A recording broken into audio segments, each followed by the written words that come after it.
In outer space, a Soviet satellite descends from orbit towards the Earth. He throws a walker ashore and Judith cuts him up, after which he joins Michonne, Daryl and the others at a combat training exercise on Oceanside Beach.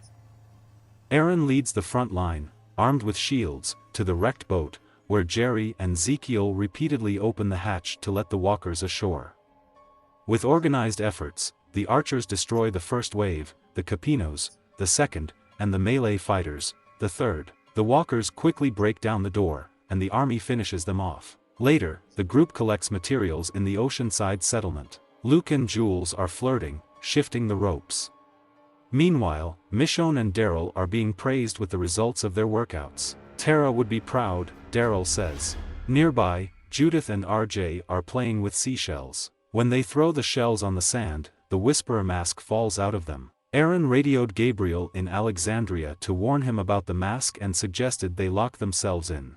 Instead, Michonne advises them to remain vigilant while they split up and look for new traces of the Whisperers. Aaron notices the walkers on the bridge and rushes to kill them. Michonne saves him and angrily reminds him not to cross the Alpha border. However, Aaron also reminds them of the people they have lost, and says that he is tired of being kind. Michonne repeats that he still needs to be careful.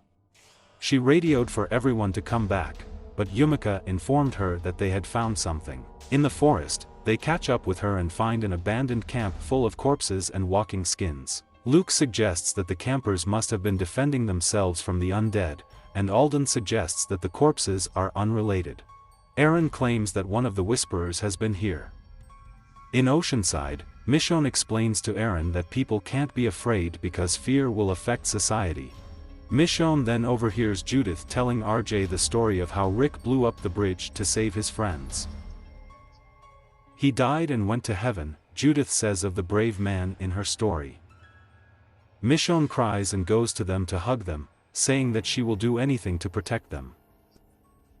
Suddenly there is an explosion, and everyone looks up to see streaks of fire falling from the sky.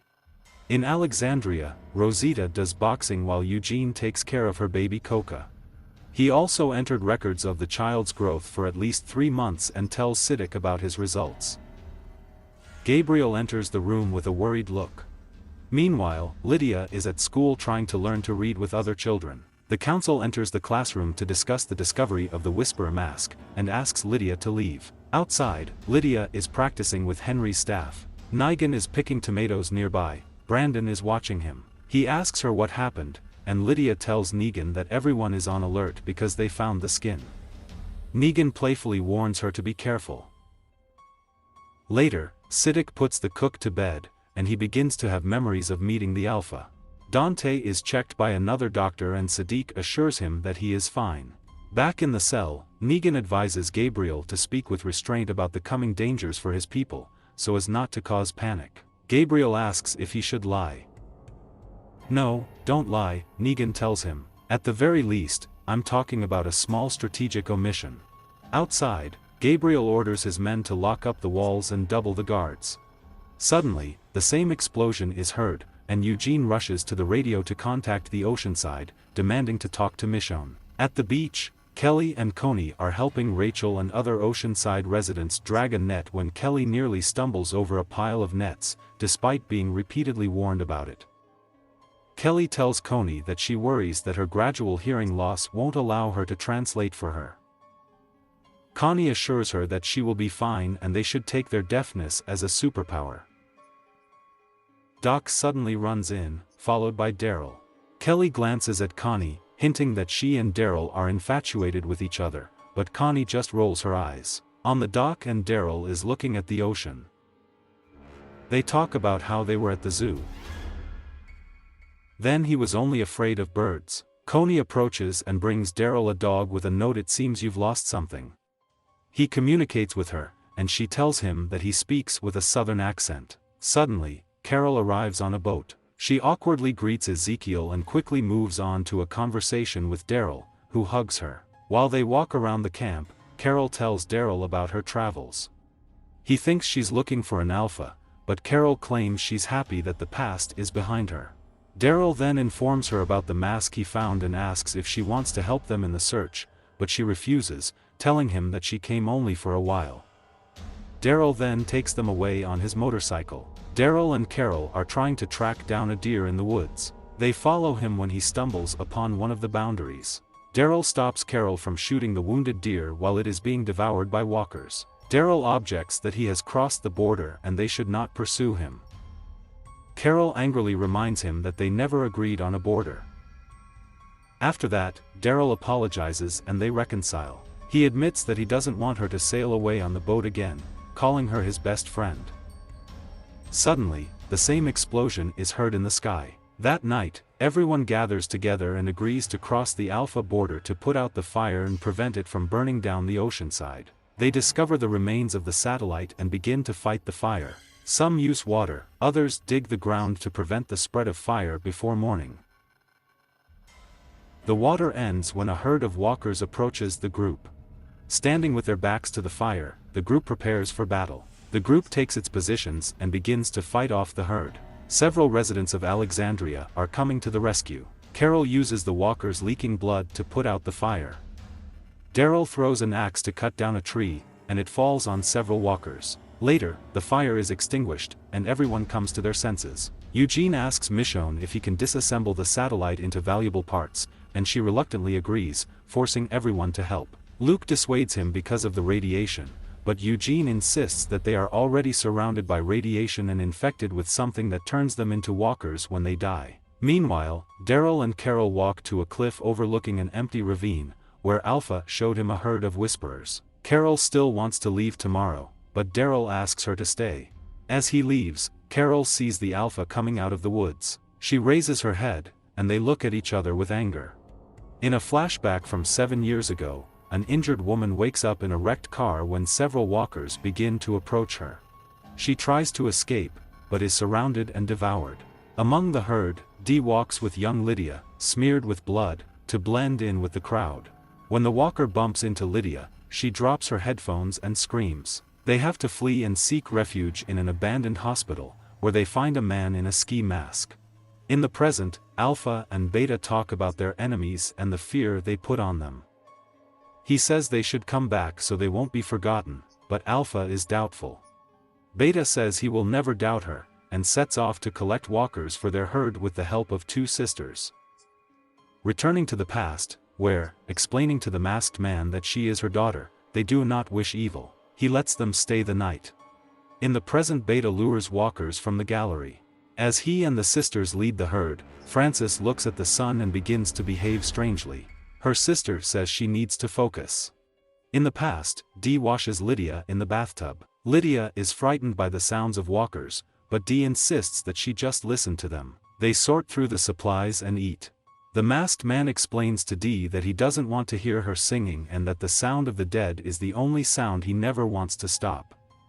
In the present, Frances starts crying in the middle of the herd, which is why several walkers try to attack her. Beta kills them and says she will pay for it. At their camp, Beta throws Frances to the ground and orders the Whisperer to kill her. When she starts screaming that her son is in a better place, Alpha demands that they leave her alone. Beta follows her and says she needs to punish Frances. Alpha angrily tells him not to ask her questions and declares that he will never understand what it's like to lose a child. She then orders him to send Frances to a tent where she will be expected. In the past, Lydia tells Dee that she wants to be like her. Dee is thrilled about it, but asks her to stop calling her mom. Back in the present, Alpha meets Frances in a tent. She orders her to take off her mask and kneel down.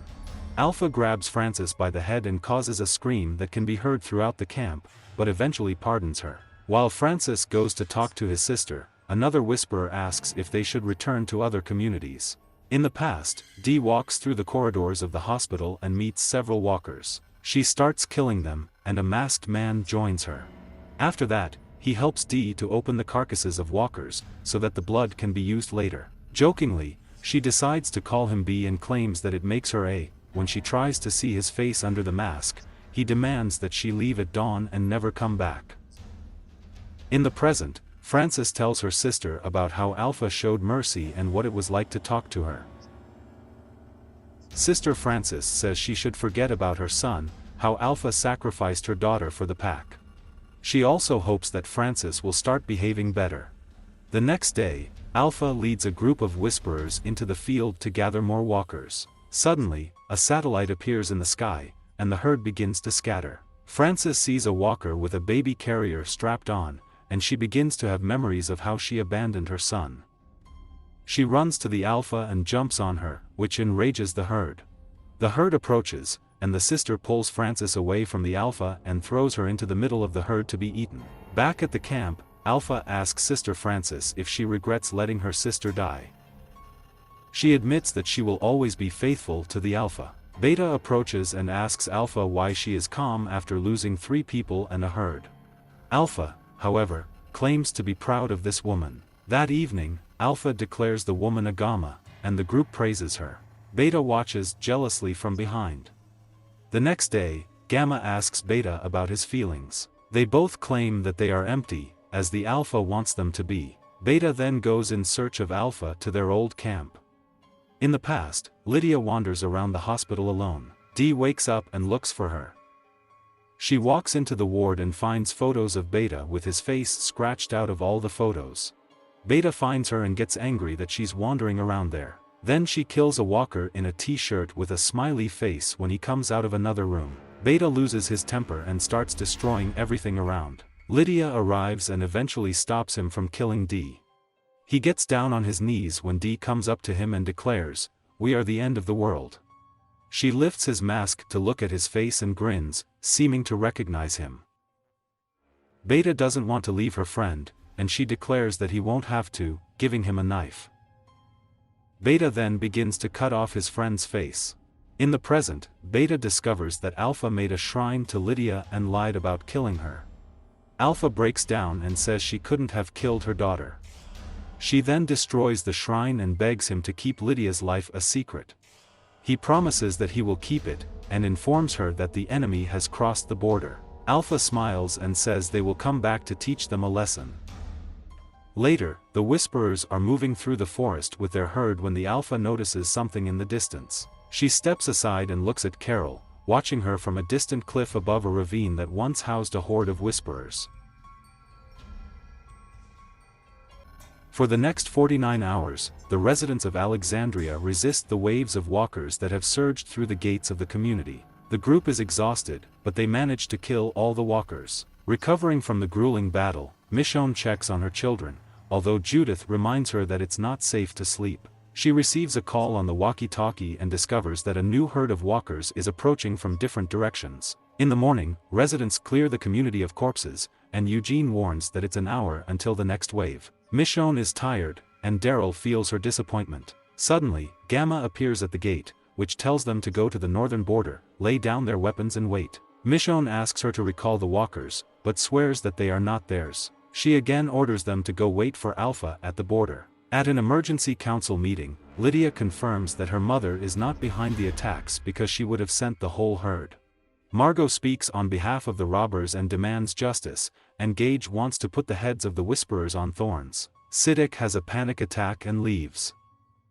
Daryl confirms that he has seen tens of thousands of walkers in the Alpha stage. Michonne tells everyone that instead of retaliation, she and a small group will meet with Alpha at the border to settle everything. Michonne then develops a plan. Gabriel will lead the group against the North Wave, Aaron will take care of the South Wave, and Michonne will lead the group to the border. Gabriel orders Aaron to take Negan with him to fight alongside him due to the shortage of soldiers at the moment. Meanwhile, Carol hides the revolver in her pants and takes a few pills before heading with the others to the border. In the forest, Negan and Aaron kill several walkers. When Negan finds the crowbar, Aaron demands that he put it down. Negan says he's not the guy he claims to be, but Aaron forces him to keep using the broom to kill the staying walkers. Returning to Alexandria in the evening, Eugene and Rosita fight off a small herd of walkers at the gate. He claims that he can continue killing them, despite her offer to return to the house and rest for the rest of the night. Meanwhile, Daryl, Michonne, Carol and some others stay at the border and lay down their weapons. Alpha stays with several Whisperers and reminds them to stay away from her land. Michonne explains that the fire would have wiped Oceanside off the face of the earth, and they crossed the border only once. but Alpha reminds her of 2 other times when they violated the border. Alpha declares that there will be no bloodshed, and instead announces that he is moving the border as punishment. Carol says they don't have to listen to her nonsense. Daryl tries to persuade her to leave, but Alpha says he won't leave until Carol looks down at her feet. Alpha tells Carol that she should be afraid of her, but Carol replies that she doesn't feel anything at all. Alpha reminds her how Henry was afraid of her before she decapitated him, which causes Carol to pull out a gun and shoot. Michonne manages to hit her in the arm, and she misses while the Whisperers draw their weapons. Michonne apologizes to Alpha for Carol's behavior, and Alpha says he forgives her. Back at the camp, Carol tells Michonne, "The bitch has to die." Daryl tells Michonne that she is not the same as before, after the boat. Suddenly Carol notices nearby Whisperers and makes a shot, but misses.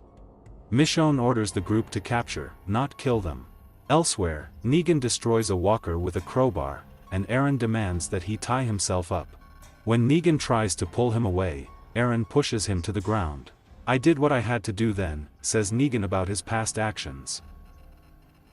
Aaron asks why Eric had to die, and Negan tells him that if he doesn't protect what belongs to him, then it belongs to someone else. Aaron replies that if he failed Eric, then Negan failed his wife, and she died hating him. Suddenly, Aaron is attacked by walkers when Negan runs away. He kills them, but the blood makes his eyes blurry. Meanwhile, Michonne doubts Carol's claims and suggests that the pills she is taking are affecting her, but Carol shrugs it off. Then the group stays in an abandoned school to rest. Looking around the room, Carol finds a textbook where, in hallucinations, she sees herself at the head of the table, at which Sophia, Lizzie, Micah, Henry and Sam are sitting. She decides to keep watch while the group sleeps. Daryl accompanies her and tells the story that his father was a trucker and once he had hallucinations when he saw a girl on the road. He says that staying awake for a few hours can make a person see different things, but Carol dismisses him. Suddenly, her alarm goes off, and she takes pills, despite his persuasions. Returning to the forest, Aaron looks for Negan, but can hardly see. He stumbles upon a hut where Negan waits patiently and hides behind it. Because of his blurred vision, Aaron beats against a hut that walkers have broken into. Negan saves him with a crowbar and tells him that the flowers growing from walkers are called wormwood and can lead to blindness. He gives him water and says they will leave in the morning. At school, Carol continues to look around. In a dark hallway, she hears Henry, then turns around and gets stabbed by a mysterious figure. When she wakes up, she realizes that it was a dream. Daryl finds her and she claims she's fine. Carol insists it doesn't sound like the story of his trucker father, but a confused Daryl says he didn't tell her anything. Her alarm goes off, and she is surprised to find her pills in her pocket, thinking that she threw them away earlier. She tells Daryl she wants to watch for another hour. As he leaves, Carol sees the Whisperer walking down the hallway and follows him. Carol walks into the gym and falls into a trap that traps her upside down. The Whisperer brings a group of walkers to her, and she deals with them, freeing herself. After killing all the walkers, Carol frees herself and gets up when the alarm goes off and everyone enters the room. In Alexandria, Siddiq and Dante tend to Carol's wounds. Siddiq's vision blurs again when he tries to take the equipment to put stitches on her. Dante tells him that he will do it instead. After that, they tell Daryl and Michonne that she's fine. At dawn, Aaron regains his sight and tells Negan that he can finally see. Meanwhile, Eugene and Rosita argue that he is trying to protect her. She shouts that he is not the father of the cook and they will never be together. Eugene admits that he believes that their entire friendship was based on his beliefs that one day he could change her mind and leaves with a broken heart. Outside, Siddiq sees him leaving the house upset until Michonne approaches him. He says he's just tired, and she leaves. Dante brings Siddiq a drink and explains that he was a field medic during the fighting in Iraq. He says he understands what he has to go through, as he also suffered from post-traumatic stress disorder. In an idyllic dream, Carol wakes up to the sound of music and sees Daryl cooking in the kitchen. She then sees Henry at the kitchen table, who asks her where she is going. In reality, Carol wakes up and picks up an empty pill bottle. A tear rolls from her eye. When she goes downstairs, she sees that Michonne is waiting for her. She swears she saw the Whisperers, but Michonne says no one else saw them. Michonne returns to her house to relax with her children. Judith is looking after RJ, and Michonne is in bed with them. She explains that everything is safe for now. Later, Carol asks Daryl if he believes her about the Whisperers, and he replies that he does.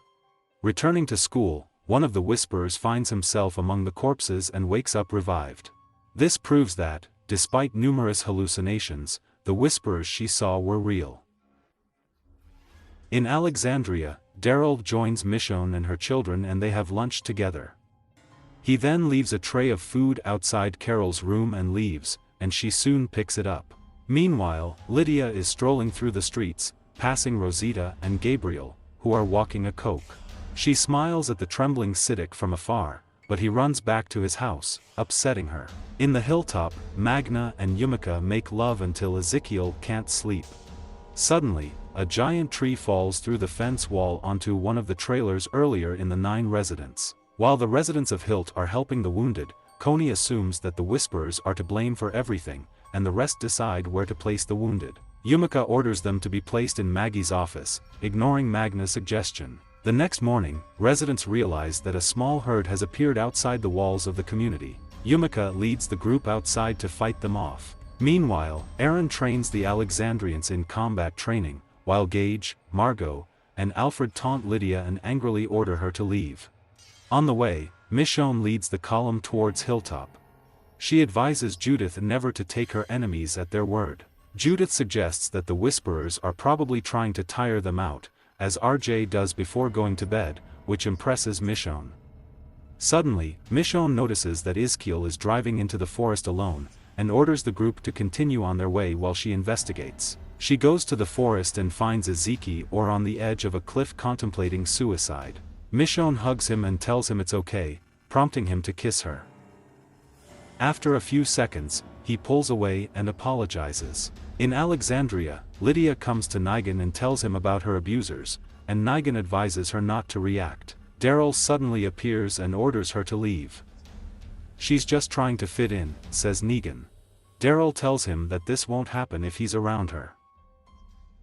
Then he catches up with Lydia to scold her for talking to him when they notice the inscription "Silence the Whisperer" on the door of their house. Back in the forest, Ezekiel jokes to Funny that they could have been together in another universe and reminds her how much he has lost. She admits that she once envied walkers, wishing they would bite her. She also tells him that things get better in the end when she remembers Rick, which makes her cry. Then they return to their horses, and Ezekiel thanks her for her advice and support.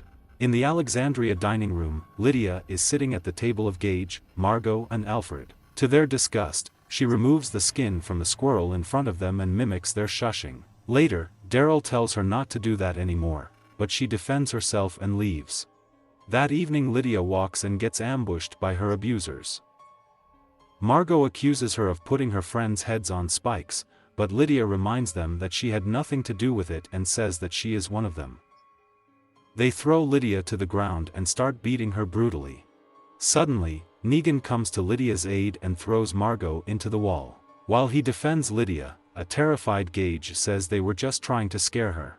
Brendan arrives and they realize that Margot has died after colliding with a wall. Daryl and the residents are staying to assess the situation. Alfred blames Negan for Margot's death, but Lydia shouts that it's not his fault.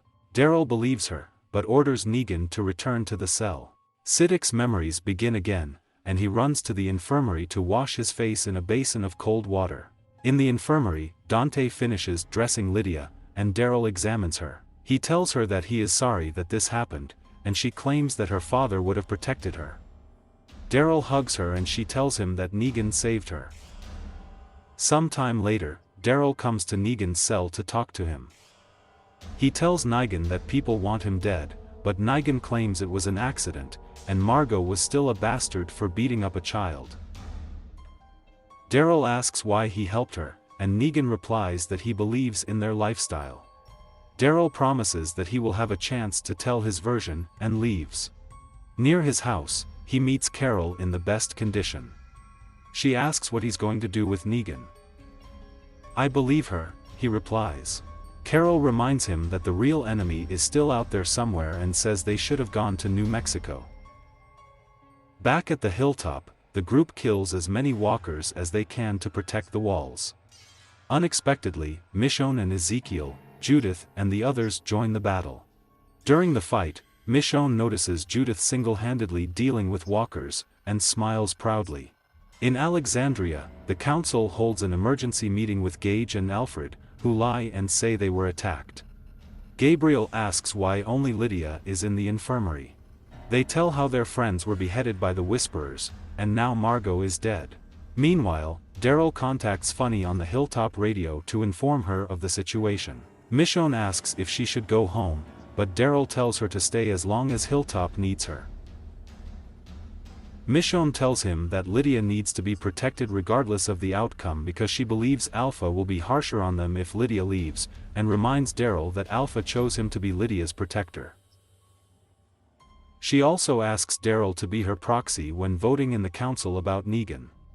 Before signing up, she receives an emergency call from Oceanside. While the council is discussing different opinions, Daryl comes and says that he believes Lydia, which leads to a preponderance of votes. Gabriel announces that he will take the night to make a decision until tomorrow. The next morning at the Hilton, Michonne announces at a meeting that she will go to the ocean site to provide help due to the activity of the Whisperers, and Eugene decides to stay and help fix the wall. She also decides to take Judith with her after she proved herself in battle. When Yumika checks on Magna, she angrily declares that Yumika should stop making decisions for everyone and reminds her that she is no longer her lawyer. Later that day, the group prepares the convoy for departure to Oceanside, and Luke says goodbye to his close friends, deciding to visit Jules. Back in Alexandria, Gabriel discovers that Negan has disappeared from his cell and runs to inform Daryl about it. Later, Gabriel and Aaron are discussing Negan's escape when Lydia walks by and tells them it's her fault. Daryl rushes there and discovers that Lydia has locked herself in a cell. He says he knows she didn't do it because she didn't leave the house that night. However, Lydia prefers to stay in the cell because she feels safer and laments that she cannot be like him. Daryl leaves in sadness, and then begins to wash graffiti off the walls around the community. Kelly is hunting a boar in the forest, struggling with her hearing. She hits the target and saves the boar from suffering when a walker approaches her. Kelly kills him, while others come and devour the boar.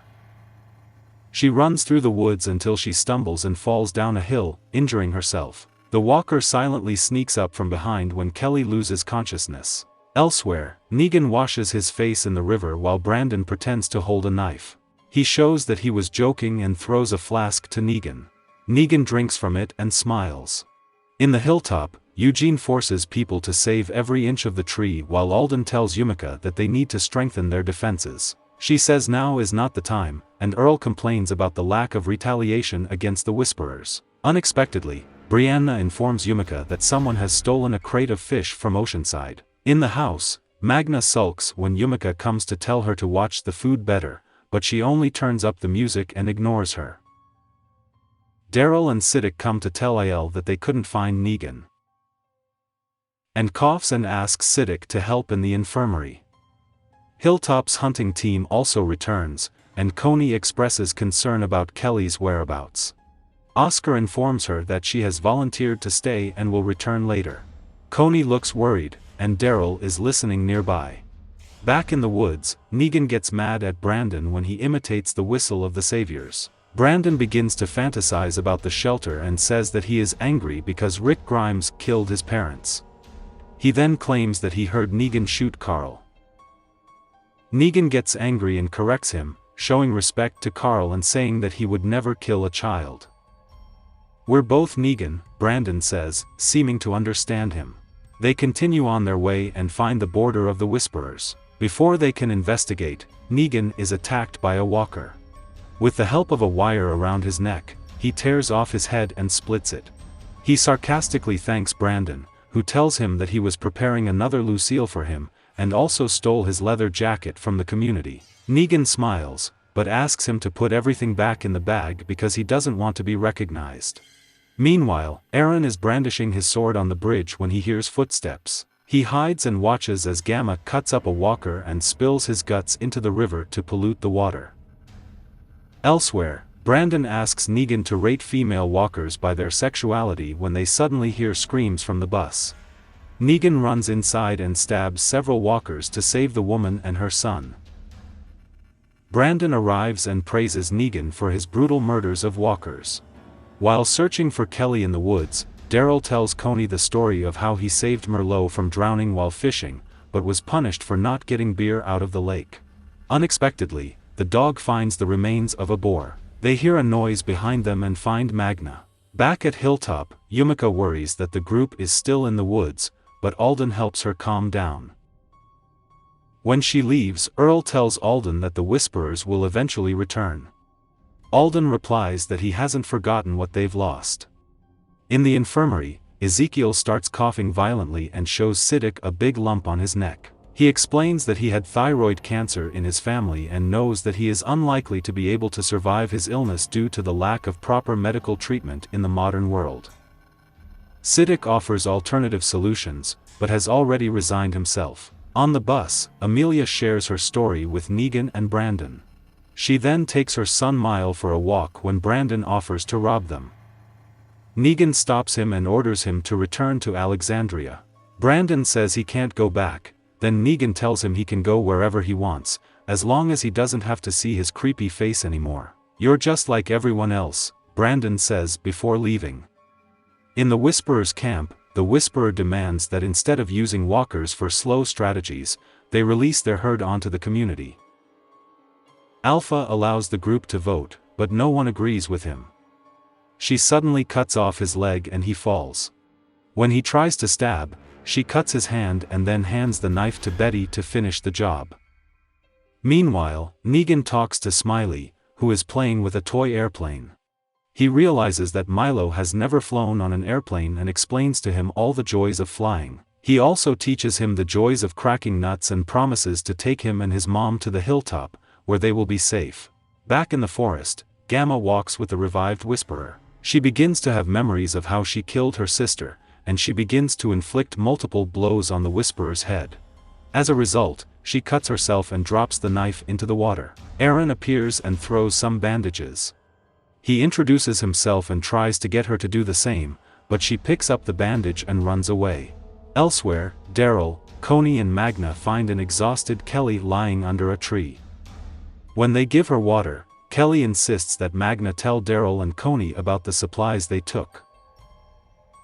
Daryl is angry that they are hiding supplies, and Coney suggests they lie and say they found them in the woods. Meanwhile, Negan returns with wood for the fire when he hears Brandon whistling. He discovers that Brandon killed Amelia and Mile. Brandon smiles and asks if he passed the test, assuming that's what Negan wanted him to do. Enraged, Negan takes a rock and angrily hits Brandon on the head. Then he takes his bat and leather jacket and leaves alone. Later that day, Daryl and the others return to Hilltop with Kelly.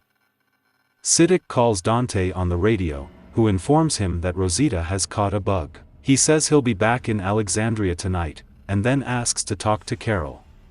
And Ezekiel sits down in front of the radio, but at the last moment changes his mind and turns it off. Yumika asks Magna about the stolen supplies. They begin to argue, and Magna admits that she really killed the man who injured her cousin, despite the fact that Yumika believed her innocent all these years. Yumika is offended by this revelation and asks her to sleep elsewhere. At the camp, Gamma confesses to Alpha that Aaron gave her a bandage for the wound. Alpha pushes her away and orders her to sit down, after which he removes the mask from Gamma. They discuss the sacrifices, and Gamma tells her that her sacrifice was much bigger, meaning Lydia. Alpha says that Aaron can be useful for her plans.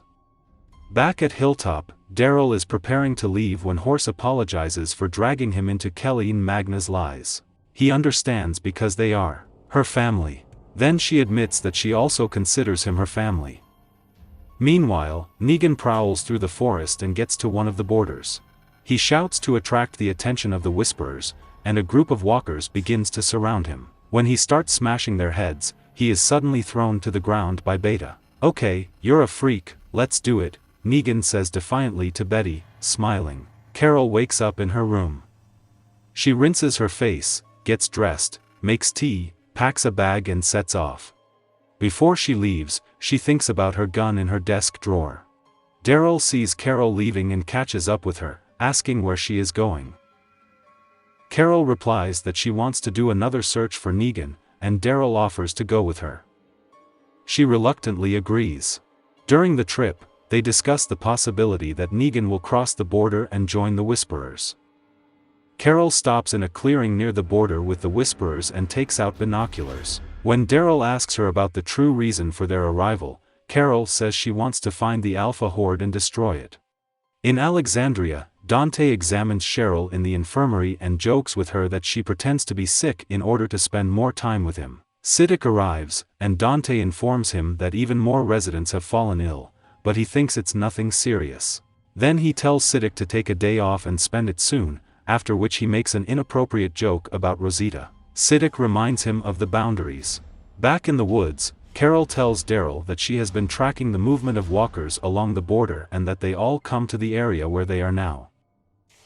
She wants to observe the clearing for the activity of the Whisperers and find out where they are taking the walkers. Daryl warns that they won't be able to track them without starting a war, but Carol claims that they will only watch them and report to the Alexandria Council before doing anything. Daryl asks why she lied to him about their mission. Carol replies that she didn't want him to worry about her after she pointed a gun at Alpha, and apologizes. She asks Daryl if he will stay here, and he confirms, claiming that she will need him for surveillance. Elsewhere, Beta and the Whisperers accompany Negan blindfolded through the forest.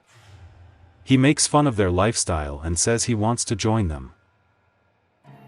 Beta presents his knives to Negan's throat and says he is too loud. Negan apologizes and introduces himself, after which he explains that he has been a prisoner of Alexandria for 8 years and is ready to reveal their secrets. Beta agrees and shuts up Negan while they continue walking. At the hilltop, Eugene finishes perfecting a radio made from parts of a fallen satellite while Navila brings him supplies. Then he tests the walkie-talkie and Rosita from Alexandria contacts him and admits that she missed talking to him. Suddenly, part of the walkie-talkie goes out of order, and they agree to talk later. In the woods, Daryl and Carol pass the time by throwing acorns into a jar. Daryl hits her, but Carol says he has to knock her down.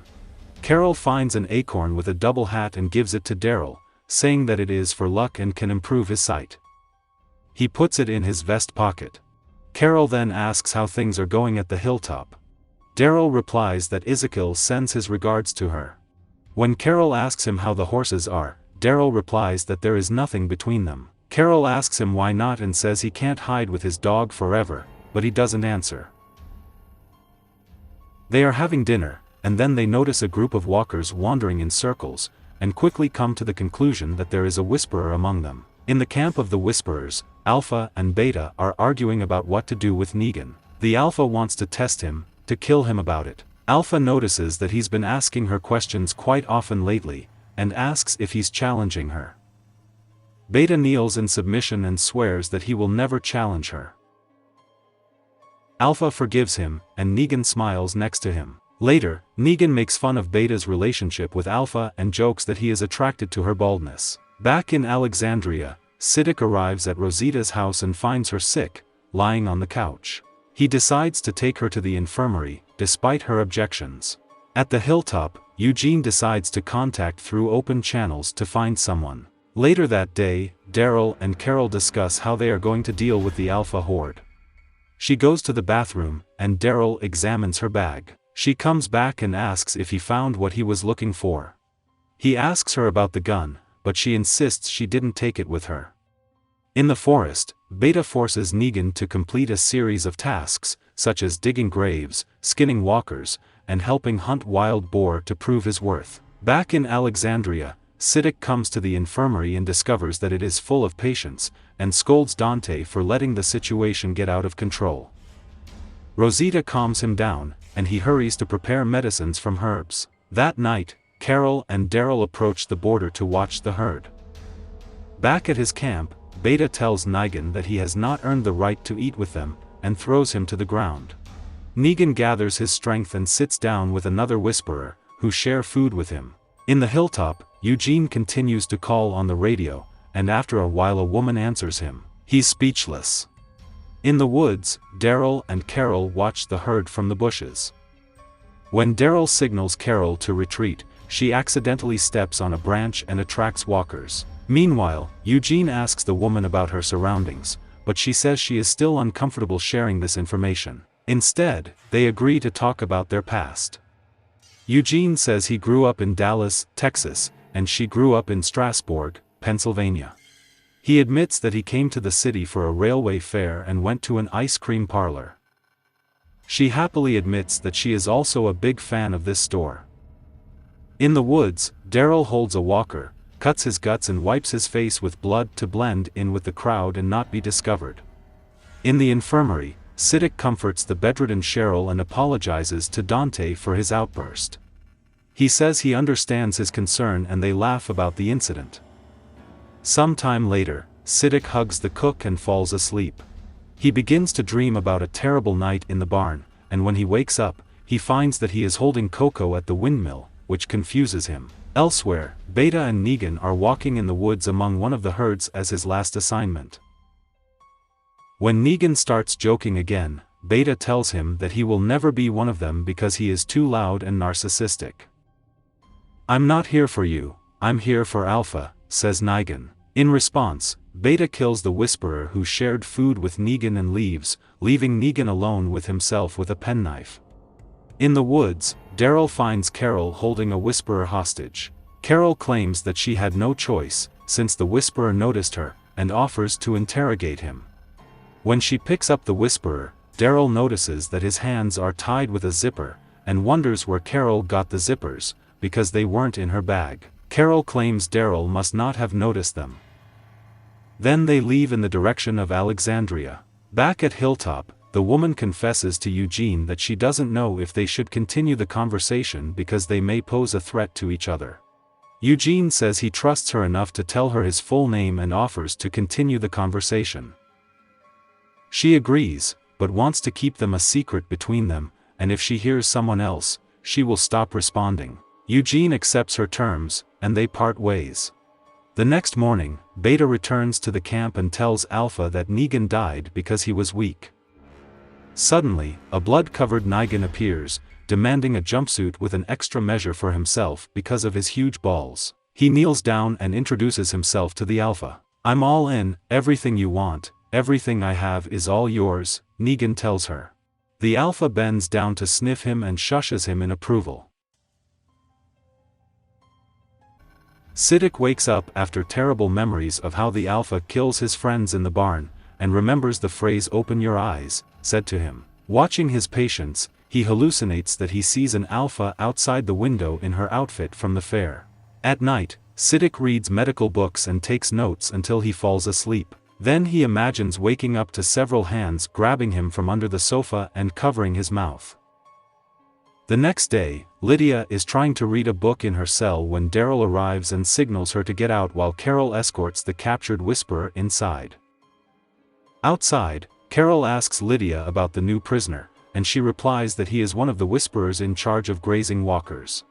Carol also asks if he knows where the Alpha horde is, and Lydia replies that she does. Gabriel approaches and scolds Carol for risking the safety of the community by taking a hostage. Then he orders the Whisperer's wounds to be treated first and demands to be present during the interrogation. At home, Daryl puts down a double acorn and takes off his shirt. Then he cuddles with his dog on the couch. On the balcony, Lydia tells Carol that she doubts that he will betray Alpha because he is loyal, but if they show him that a place like Alexandria can survive, then Alpha can do nothing to stop the spread of this idea among the group. Siddiq and Dante return to the cell to treat the Whisperer's wounds. After Dante ordered him not to do anything, the Whisperer tells Siddiq that he remembers him from the barn and begins to mock him. Siddiq begins to get nervous, and Dante invites him to go outside. When he leaves, Siddiq looks at the sharp spikes on the stairs and remembers how the Alpha brutally beheaded the DJ in front of his eyes. Meanwhile, Eren and Gamma meet at one of the boarders on the bridge. She asks where such supplies as bread come from in his community. He offers her some, but she refuses. Then Gamma notices a drawing of Gracie in his bag, and he tells her that he has a daughter. She is surprised that there are children in the community, and explains that children are holding you back. When Eren asks about siblings, Gamma lies and tells him that she is an only child. Back in Alexandria, Carol brings the Whisperer a tray with a sandwich and offers him any taste he wants, as well as salted fish for lunch. When she says she just wants to talk, the Whisperer refuses, so she just hands him the bread. He slowly begins to eat it until he is overcome by emotions. Suddenly he spits it all out on Carol's face. In the infirmary, Siddiq takes care of the bedridden Rosita, and the two of them reflect that in the new world they will become parents. He almost kisses her until she has a coughing fit and he gives her more water, after which he goes to check on other patients. Back in the cell, Carol presses her finger to the Whisperer's wound, demanding to know where the Horde is. When the Whisperer hints that he would rape her if they were in nature, Carol puts on a ring and strikes him several times in the face. "You're all weaklings," he tells them back.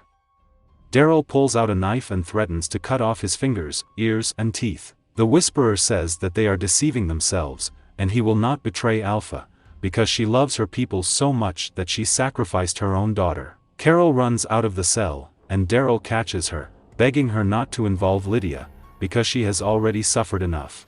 "It's the only way out, and you know it," she says in response.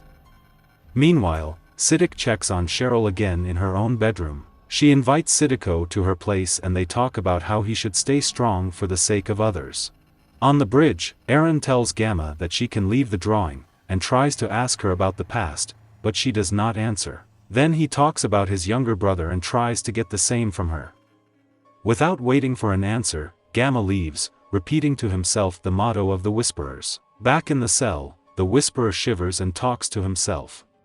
When the group enters the cell to help him, he begins to convulse and spits blood on Dante's shoulder, after which he succumbs to the poison and dies on the floor. Carol and Lydia enter the room, but Daryl tries to block their view and forces them to leave. Then Siddiq finds a jar of the drug in a medical backpack and accuses Dante of his murder. However, Dante lies and says that he packed the jar. Elsewhere, Gamma cries to herself when she is suddenly attacked by a walker and manages to kill him. She is shocked that Alpha is standing nearby and waiting. Alpha asks her about the lady, and Gamma says that she found out his name and that he has a daughter. Alpha wonders if she's asked about her sister's baby, but Gamma swears she hasn't. Then the Alpha tells her to take off her mask and starts whipping her on the arm to keep her strong. She then tells Gamma that Eren is tempting her with lies and she should not be tempted. In the cell, Daryl prevents the Whisperer from reviving, and Gabriel offers to help him hide the body. Outside of Alexandria, Carol rides a horse with Lydia, asking her for help with something. Meanwhile, Siddiq finds Cheryl's room empty and runs into Dante, who is digging a grave, and her covered body lies next to it. He leaves upset, and then experiences new memories of the peaks. Unable to stop them, Siddiq jumps into the pond. He remembers being told to open his eyes when Enid is beheaded. Rosita jumps into the water and pulls him out. Shortly after, Rosita questions Siddiq about what is really going on in his head. He breaks down and explains that he can't get rid of the memories of the night their friends were killed by the Whisperers. She assures him that he is doing his best, but he says that he feels that he has let Nit down, and that he misses her. Rosita demands that he endure and fight for her, the cook and everyone else. While talking about the disease, Siddiq realizes that people are sick because of the water. He goes to check the water pumps and, finding that one of the levers has been damaged, starts throwing things around out of frustration and anger. That evening, Gamma meets with Eren again. She gives him back Gracie's drawing, and when he reaches for it, she grabs him from behind and puts the legs of his neck to interrogate him. Suddenly Carol appears out of the woods with an arrow at the ready, and with her and Lydia. Gamma panics when he sees that Lydia is alive and runs away into the forest. Carol tries to explain to Lydia that Alpha lied to the Whisperers that she killed her, but Lydia compares her to Alpha. Then she says that she chooses her side and hits Carol with her staff, after which she also crosses the border. Nearby, Gamma experiences a breakdown and cries. Back in Alexandria, Siddiq looks out the window of his house. Dante stays to comfort him. He explains that everything will be fine because Alexandria. This is a special place, and then declares that Siddiq, his friend. He then starts clicking his tongue, which causes Siddiq to go back to beheading and realize that Dante was a Whisperer, forcing him to watch his friends being killed. Soon they start fighting in the room. Siddiq tries to get a machete. Dante knocks him to the floor and holds him in a chokehold. "I didn't mean it, close your eyes," Dante says bitterly to Siddiq and strangles him harder and harder until he falls dead. In the flashback, Alpha and Dante are standing on the border. Praising his actions in the barn, Alpha gives him the task of spying on Alexandria in exchange for a special place among the Whisperers when their enemies are destroyed. Dante follows her instructions and wanders through the desert until he finds a group of survivors. He pretends that he needs help from walkers and joins them. After a while they stay in Alexandria. After that, he spends the next 4 months leaving hidden notes on a tree with information for Alpha to find, and sabotaging the life of the community by painting over graffiti, bending the lever of a water valve and strangling Cheryl to death. In the present, Dante sits by Siddiq's corpse and reflects on what he did. He grabs a knife to lay him down, but is interrupted by a knock on the door. Rosita enters with Coca to check on Siddiq. A suspicious Dante lies about his whereabouts, while Siddiq begins to revive. When Dante shows his knife, Rosita slowly retreats and puts the cook in the tub. He knocks her to the floor and begins to strangle her, and Siddiq, who lived, approaches his crying daughter. Before Coca can do any harm, Rosita stabs Dante in the chest with a knife, knocks Siddiq down, and then brutally beats Dante until he loses consciousness. Then she takes the cook in her arms and cries, looking at Siddiq's dead body. The next day, Gamma meets Aaron again at the border on the bridge and asks if the child who was left to die outside the hilltop is alive. When she tells him that this is her nephew, Aaron says that his family saved him and his name is Adam. She offers him information in exchange for a meeting with Adam. Before agreeing to the deal, Aaron forces her to take off her mask and tell the truth. She obeys and says her real name is Mary. In Alexandria, Daryl beats Dante in the infirmary, where he is being interrogated. When Gabriel asks why he killed Siddiq, Dante insists that he had no choice since Siddiq found out who he was and says that this was not part of the plan. Carol asks what his plan was, and Dante confesses that he was sent there to stoke paranoia and force them to make the wrong decisions. When he says that he is looking forward to them arguing about what to do with him, as it was with Negan, Rosita kicks him in the back and leaves when Aaron appears. After learning about the latest events, Aaron says that he talked to the Whisperer, and she told him the location of the Alpha Horde, explaining that she just wants to see her nephew Adam. Despite his skepticism, Daryl orders him to summon a group from Hilltop to help them with the mission. He then reminds Carol that Lydia is still missing, but she says she can help him in her search, even if she doesn't want to be found. On the way to Oceanside, Scott stops the convoy when he comes across recent fingerprints. Michonne tells the group to be on the alert and not to make noise, so as not to run into the Whisperer scouts. When Judith asks Luke what he was whistling before, he explains that he was whistling one of his favorite songs and writes it down for her in a book where she documents everything that happens to them for the future. Soon after, Luke convinces Michonne to stop by the nearest library on the way to find more books. When the group goes inside, Judith finds a Russian-English dictionary, which she gives to Luke so that Eugene understands the satellite parts before he moves on to the music section. Magna calls Michonne on the walkie-talkie when Luke is attacked by 2 walkers. During the struggle, the man saves his life, and then runs away. The group stays after hearing his screams, and Luke tells them about the man who saved him. Michonne informs him of Siddiq's death and says they should hurry up. Returning to Alexandria, Gabriel delivers a touching eulogy at Siddiq's funeral. The residents mourn him, and Rosita falls to the ground alone in sadness. When the ceremony ends, he talks to Carol and says that Siddiq was one of those people who he thought would live forever. He then offers her help in finding the Alpha Horde, but she refuses. When Carol asks if everything is okay, she hesitates to tell her about her cancer and only wishes her good luck in the mission. Later that day, Rosita hears the walkers banging against the walls and goes outside to kill them, using brass knuckles to vent her anger. No sooner does the helmeted walker almost bite her than she comes to when Eugene arrives to help kill him. He expresses his deepest condolences to her and would like to express more, but says that he cannot do this now, as he is moving to a new place of residence. They say goodbye to each other, and he leaves. Meanwhile, Gabriel is at home reviewing Dante's interview, in which he claims that he has a son. When Rosita arrives, she tells him that she almost died recklessly fighting with walkers, and complains that she feels vulnerable and that she does not want Coca to remain an orphan. Gabriel says that this feeling will pass, and now his main concern is to deal with Dante. Feeling hurt by his indifference, she declares that perhaps Dante was right, that they are not as strong as they thought. At home, Erin and Gracie are playing a game in which she has to guess the capital of each state. She wins and asks for a story as a prize. Erin tells her that he once went camping with a man he loved in Eureka, California. They stood in the ancient ruins, listened to the sound of ocean waves that were far away, and reflected on what the life of the old civilization was like. She asks about the whereabouts of the villagers, but Erin doesn't know what happened to them. In Oceanside, Michonne demands from Rachel Cyndia that they use a new system for checking newcomers. When the man who saved Luke is brought to the community, he begs that he just wants to return to his family, as the residents accuse him of trying to steal one of the boats. Michonne pulls out her sword and demands that he answer her questions.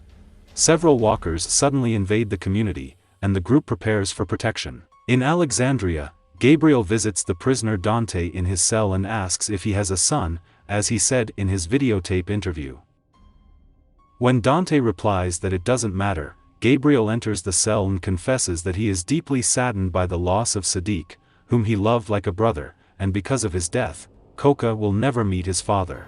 After Dante asks if people deserve a second chance, Gabriel seems to agree, but then pulls out a knife and brutally stabs him to death.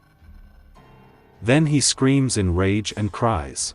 Returning to Oceanside, the man tries to escape, but Judith cuts his leg and he falls. She calls her mother and Michonne proudly congratulates her. In Alexandria, Rosita carries the cook to the window and sees Gabriel coming out of the cell covered in blood. Elsewhere, Daryl parks his motorcycle in the woods, while Carol and Erin follow him. They meet with Magna Jerry, Coney and Kelly to get help in their mission. At night, the group crosses one of the borders of the forest, and Carol almost steps on a bear trap until Daryl stops her. He reproaches her for her rash act and says that they cannot let Alpha deprive them of their future. They hug and then cross the border. Meanwhile, Gabriel is burning Dante's body when Rosita comes over and puts her head on his shoulder and they try on. In Oceanside, a man wakes up and tries to stop Judith from reading a book he brought for his daughter until Michonne arrives to interrogate him. He claims that he was only looking for supplies and now wants to return home. When she asks why he saved Luke, he replies that mercy is in short supply these days. She feels emotions, remembering a similar phrase said by Rick and Siddiq many years ago. He then reveals that he lives with his family on a fortified island that is hard to find, and offers them a deal. Soon after, Michonne tells Judith about her plan to help the man return to his family at the naval base in exchange for weapons to destroy the Alpha Horde, but says she needs to go alone. Judith understands her mother's decision, and they embrace. The next morning, the group arrives at the Horde's location in a clearing and discovers that it is empty. Daryl tells Erin that it was a waste of time and now they will go looking for Lydia. When they leave, someone is watching them from the bushes. In Oceanside, Michonne gives the man a backpack and tells him that the weapon will repay his debt to Oceanside. He accepts the offer and introduces himself as Virgil. Michonne then informs the group of her mission and that she has a walkie-talkie if they need it. She tells Judith that she can contact her at any time and reminds her to treat her Uncle Daryl well until she returns. Then Michonne and Virgil sail away by boat towards the island. In the woods, Carol spots an Alpha in a clearing and runs after her into a dark building. The others follow her. When the walkers cut off the rest of the group, Daryl kills them and enters last. Then he and the rest of the group descend into the cave and fall into a trap, where they find themselves surrounded by most of the horde and cannot get out. Daryl, Carol, Aaron, Jerry, Connie, Kelly and Magna are recovering from a fall in a cave where they were caught by a huge horde. Alpha with a torch in his hand looks at them from above and Carol shouts at her in anger. The Alpha leaves the cave, ordering the Whisperers not to let them escape. She drops the torch and walks away, putting on a mask. Trying to escape, Magna tries to climb the wall, but fails. Daryl tells her it's too high, so the group starts looking for other escape routes. Daryl points the flashlight at the boulder, and Aaron suggests moving forward by jumping on the rocks. They cross over to the other side. The walker grabs Kelly's leg, and Jerry cuts off the arm, giving it to Daryl. As the group moves through the cave, Kelly notices that they don't have enough food. Jerry assures her that there must be a way out, since the walkers managed to get inside. Connie asks Carol if she's okay, to which she agrees. Daryl notices that she's claustrophobic, and Magna tells Carol that it's her fault that they're trapped. Daryl replies that they don't have time to quarrel.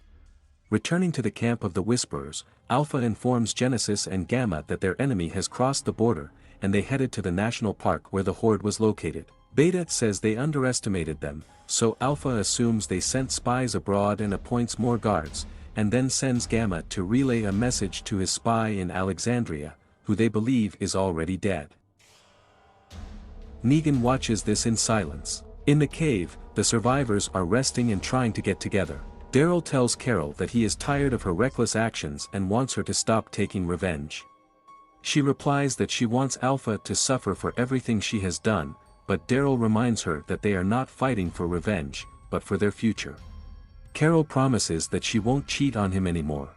Meanwhile, Magna explores a stone maze with a lighted match and is ambushed by a Whisperer. The group engages in a fight and kills several Whisperers, after which they decide to follow those who escape to find a way out. The next day, Negan meets Alpha in the camp's toilet, where he tells her about a possible traitor among them and suggests that it could be Gamma. Alpha introduces the legs of his crotch and tells him not to sow paranoia in the camp, warning that if he is wrong, she will cut off his balls. Then she throws it into a ditch and walks away. Back in the cave, the horse comforts Carol, and the group begins to make their way through the narrow tunnels. Carol suffers from bouts of claustrophobia, but overcomes them. Walkers appear from the holes, forcing the survivors to accelerate. Jerry gets stuck in a hole, and two walkers try to gnaw his legs. Daryl tells him to take off his armor, and he successfully squeezes through them. Kelly checks his shoes and assures him he hasn't been bitten. Magna notices the sunlight and almost falls into a huge hole. Daryl sets fire to the walker's arm and throws him to the bottom of the cave, revealing part of the horde. At the Whisperer's camp, Alpha asks Beta about Gamma's whereabouts.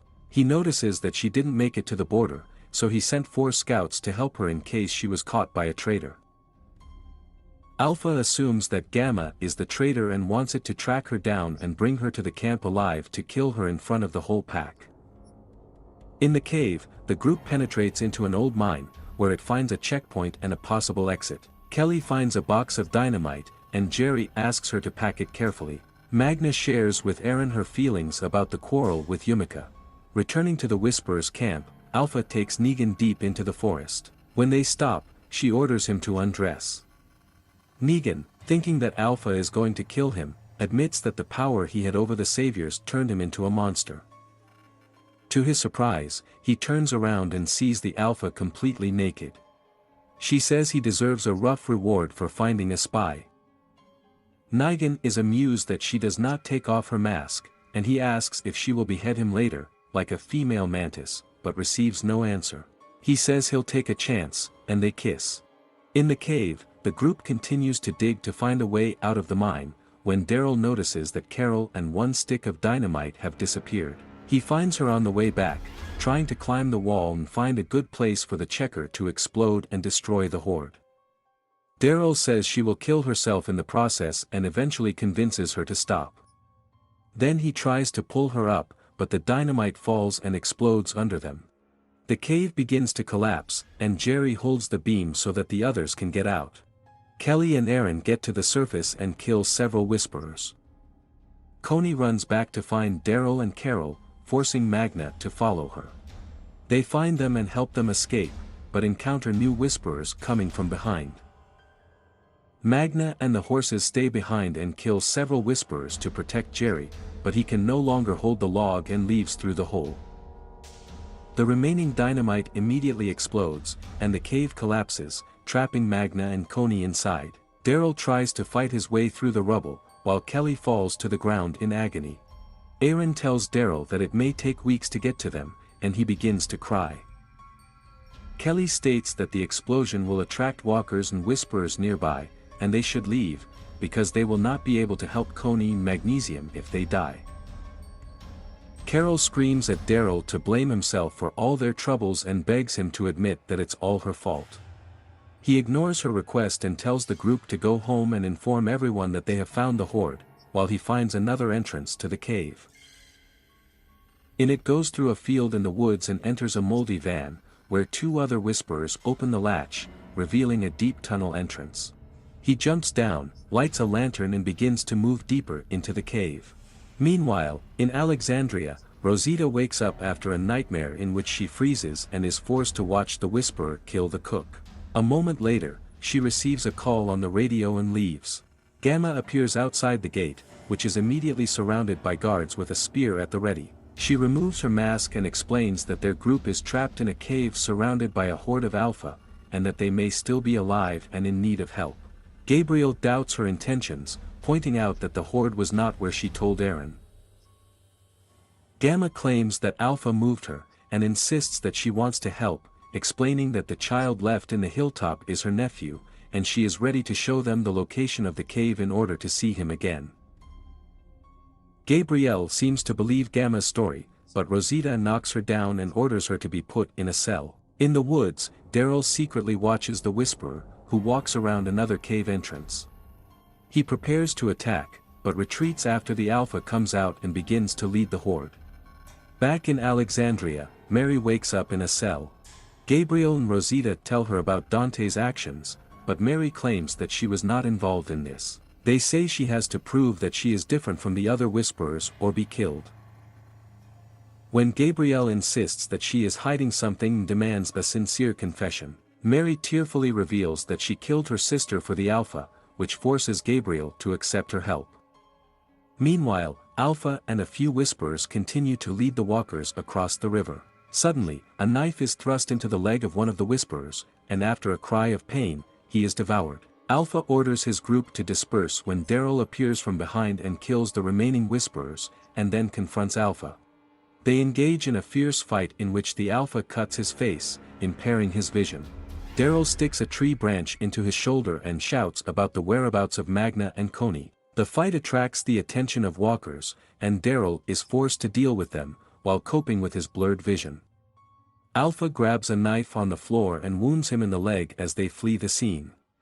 In the meeting room, Mary stands in front of the map and tells everything she knows about the cave and the entrances to it. She explains that most of the Alpha's forces are located around the cave, so the borders are defenseless. When Mary is taken away again, Gabriel suggests that Laura and Scott send 2 rescue teams just before Rosita again doubts the authenticity of her words. He insists that Mary is telling the truth. Elsewhere, a weakened Alpha stumbles upon an abandoned gas station where Daryl is hiding. She searches for him for a while in the workshop inside the station, but after exhaustion sits down and hits the wall with a gun to attract walkers nearby who will protect her and attack Daryl. Back in Alexandria, Rosita and Gabriel are preparing for a sortie. He offers her to stay at home, but she refuses, adding that he is unstable and wants a fight. Gabrielle does not understand what she is driving at, and Rosita declares that she feels that Coca is interested in where Siddiq is and does not want her daughter to remain an orphan. Outside, Judith starts a conversation with Mary, asking her name and wondering about her life before meeting the Whisperers. Mary remembers that she was born in Santa Monica and that her parents' names were John and Alice, but she can't recall any more memories, blaming Alpha for brainwashing her. Judith suggests that if Mary had bumped into Rick and Michonne first, she would have gotten better, implying that she doesn't look like a monster. At the gas station, 3 walkers are lured inside, so Daryl is forced to discard the fire extinguisher and use it as a weapon. He kills 2, but to kill the 3rd, he has to pull the knife out of his leg, opening the wound and losing a lot of blood. Later that day, Laura receives an echo-mail message about the approach of a herd of hundreds of walkers. She wants to double-check the messages, but does not receive a response. Scott wonders why the Whisperers would send forces to the gate, and Gabriel explains that they are trying to prevent them from using the traitors' information. While people are being recruited into the scout team, Gabriel changes his plan at the last minute and orders Rosita and Laura to stay with the backbone of the team while he and the others go to investigate. Before leaving, Rosita tells him that she has nightmares that the Whisperers killed her, and she worries about the future of the cook if they both die. They kiss goodbye. That night Beta crawls out of Cheryl's grave and draws his double blades, and then secretly walks through the community. He kills several survivors in their homes and then sits down to meditate while waiting for his victims to come to life. On the way, Gabriel and his team of scouts find the dead soldiers from behind the hotpost and realize that the Whisperers forced them to give false information about the herd so that they would leave Alexandria and weaken the internal defenses. Back in Alexandria, all the inhabitants of the murdered Beta turn into walkers and wander the streets. While Rosita and the other soldiers are dealing with the undead, Beta enters the basement and opens the cell, while Mary claims that Alpha lied about Alexandria. He ignores her and tells her to go with him without hesitation, ensuring that her death will be painless. She goes ahead and declares that she is not afraid of him when Laura appears from behind and threatens Betty with an axe, advising Mary to call for help. Outside, Judith tells Mary to go inside for safety. In the cell, Laura jumps on Beta to prevent him from leaving, but he overpowers her and hits her back against the cell door twice, killing her. Beta goes outside and enters the house. He tries to enter the nursery, but gets shot in the chest by Judith. Mary tells her RJ to run to the other room while she checks out Beta. When she tries to follow them, Beta grabs her leg and knocks her down. He then checks his bulletproof vest until Rosita catches his attention. They fight with weapons until Beta cuts both her arms and knocks her to the ground. Before he can kill her, Mary asks him to stop, otherwise she will commit suicide, saying that she knows that Alpha wants her to be alive. Shortly after, Beta accompanies Mayer back to the camp when they are ambushed by the Alexandrians, forcing him to flee into the woods. She falls to her knees and tries to convince Gabriel that she didn't give them. He hesitates, but eventually believes her. At the gas station, Alpha and Daryl lie wounded and bleeding. She takes off her mask and starts talking about light and darkness, declaring that she is grateful to everyone who made her strong. Daryl tells her that she sent Lydia away because she didn't love her. The Alpha gets angry and tries to approach him, but loses consciousness from exhaustion. She briefly regains consciousness and sees Lydia standing over her. Alpha wonders if she is real, and begins to sing a lullaby, at the same time putting her daughter's hands on a knife over her heart, saying that she is ready to lead the Whisperers after her death. Lydia tearfully refuses to kill her mother and says she blames her for not allowing her to live a normal life as she always wanted. The next morning, Alpha wakes up alone and sees the words "Your way" is not the only one carved on the workbench with her knife. She looks at the inscription in disappointment, and then begins to laugh angrily. In Alexandria, Scott informs Gabriel to get into Alexandria through Cheryl's grave, which is connected to a tunnel system, when Aaron arrives and informs that not everyone has escaped from the cave. Shortly after, Rosita leaves the cook under Gabriel's care and kisses him goodbye, preparing to head towards the Hilton to be examined by the doctor together with the group. Mary also jumps into the carriage to see her nephew, and she and Rosita introduce themselves and shake hands. Elsewhere, in the woods, Lydia is treating Daryl's wounds when he wakes up. She says she stayed with him all day while deciding what to do. When he asks about Alpha, Lydia replies that she couldn't have killed her mother. At the gas station, Alpha is surrounded, her wounds are being treated by several whisperers. She stands up and promises to take revenge on the communities with their horde, while pronouncing the anthem of the whisperers, officially declaring war. In the forest, Beta uses his knives to remove the bark from nearby trees to extract the juice that the whisperers collect. Meanwhile, Alpha holds out a branch to Negan and orders him to whip her hand, and then does the same to him. Later, the whisperers march with their horde, and Negan marches alongside her, now wearing his own whisperer mask. At the hilltop, Eugene is looking for a music record, and Stephanie is discussing comets, noting that she noticed 3 last night. Stephanie asks how many comets Eugene has noticed, to which he replies that there are 4. Stephanie is a little annoyed that Eugene is in the lead and warns that it would be better if he did not count the satellites, saying that she recently saw one of them fall. Eugene realizes that the satellite she was observing is the same one that crashed near Oceanside at about the same time, from which Stephanie deduces that their groups are located relatively close to each other. Excited by this fact, Eugene informs that his group is in Virginia, and offers to meet face to face, leaving Stephanie to choose the time and place of the meeting. Stephanie reluctantly agrees to talk to her people, but asks Eugene not to do the same. Eugene promises to remain silent. Outside, Alden and Earl are building defenses on the walls of the hilltop when they notice a group of Alexandrians approaching, but neither of them recognizes Mary. When Earl asks Aaron about this, he replies that Mary is a former whisperer who deserted, and that she wants to see her nephew, Adam. Earl immediately dismisses this assumption, not trusting Mary. Alden agrees with Earl, and Ezekiel finds Carol brooding at Daryl's former camp and offers to comfort her, even though she claims it's not necessary. At the hilltop, Kelly wants to join Luke's search party to save her sister, but Luke warns her against it, as she has an injured ankle. Yumika asks Kelly about Magna's last words, but she considers them not important, because she believes that they will save friends. Annoyed by Yumik's questions, Kelly asks why she is going with them if she thinks Magna and Coney are dead. They are interrupted by the appearance of Daryl and Lydia. In search of Eugene, Rosita goes up to the attic, where she hears Stephanie on the radio trying to contact Eugene. Rosita, puzzled by the mysterious voice, answers the phone and asks who Stephanie is, while Eugene tries to get down from the top floor and prevent Razit from answering. Furious that Rosita made him break his promise to Stephanie, Eugene tells her to leave.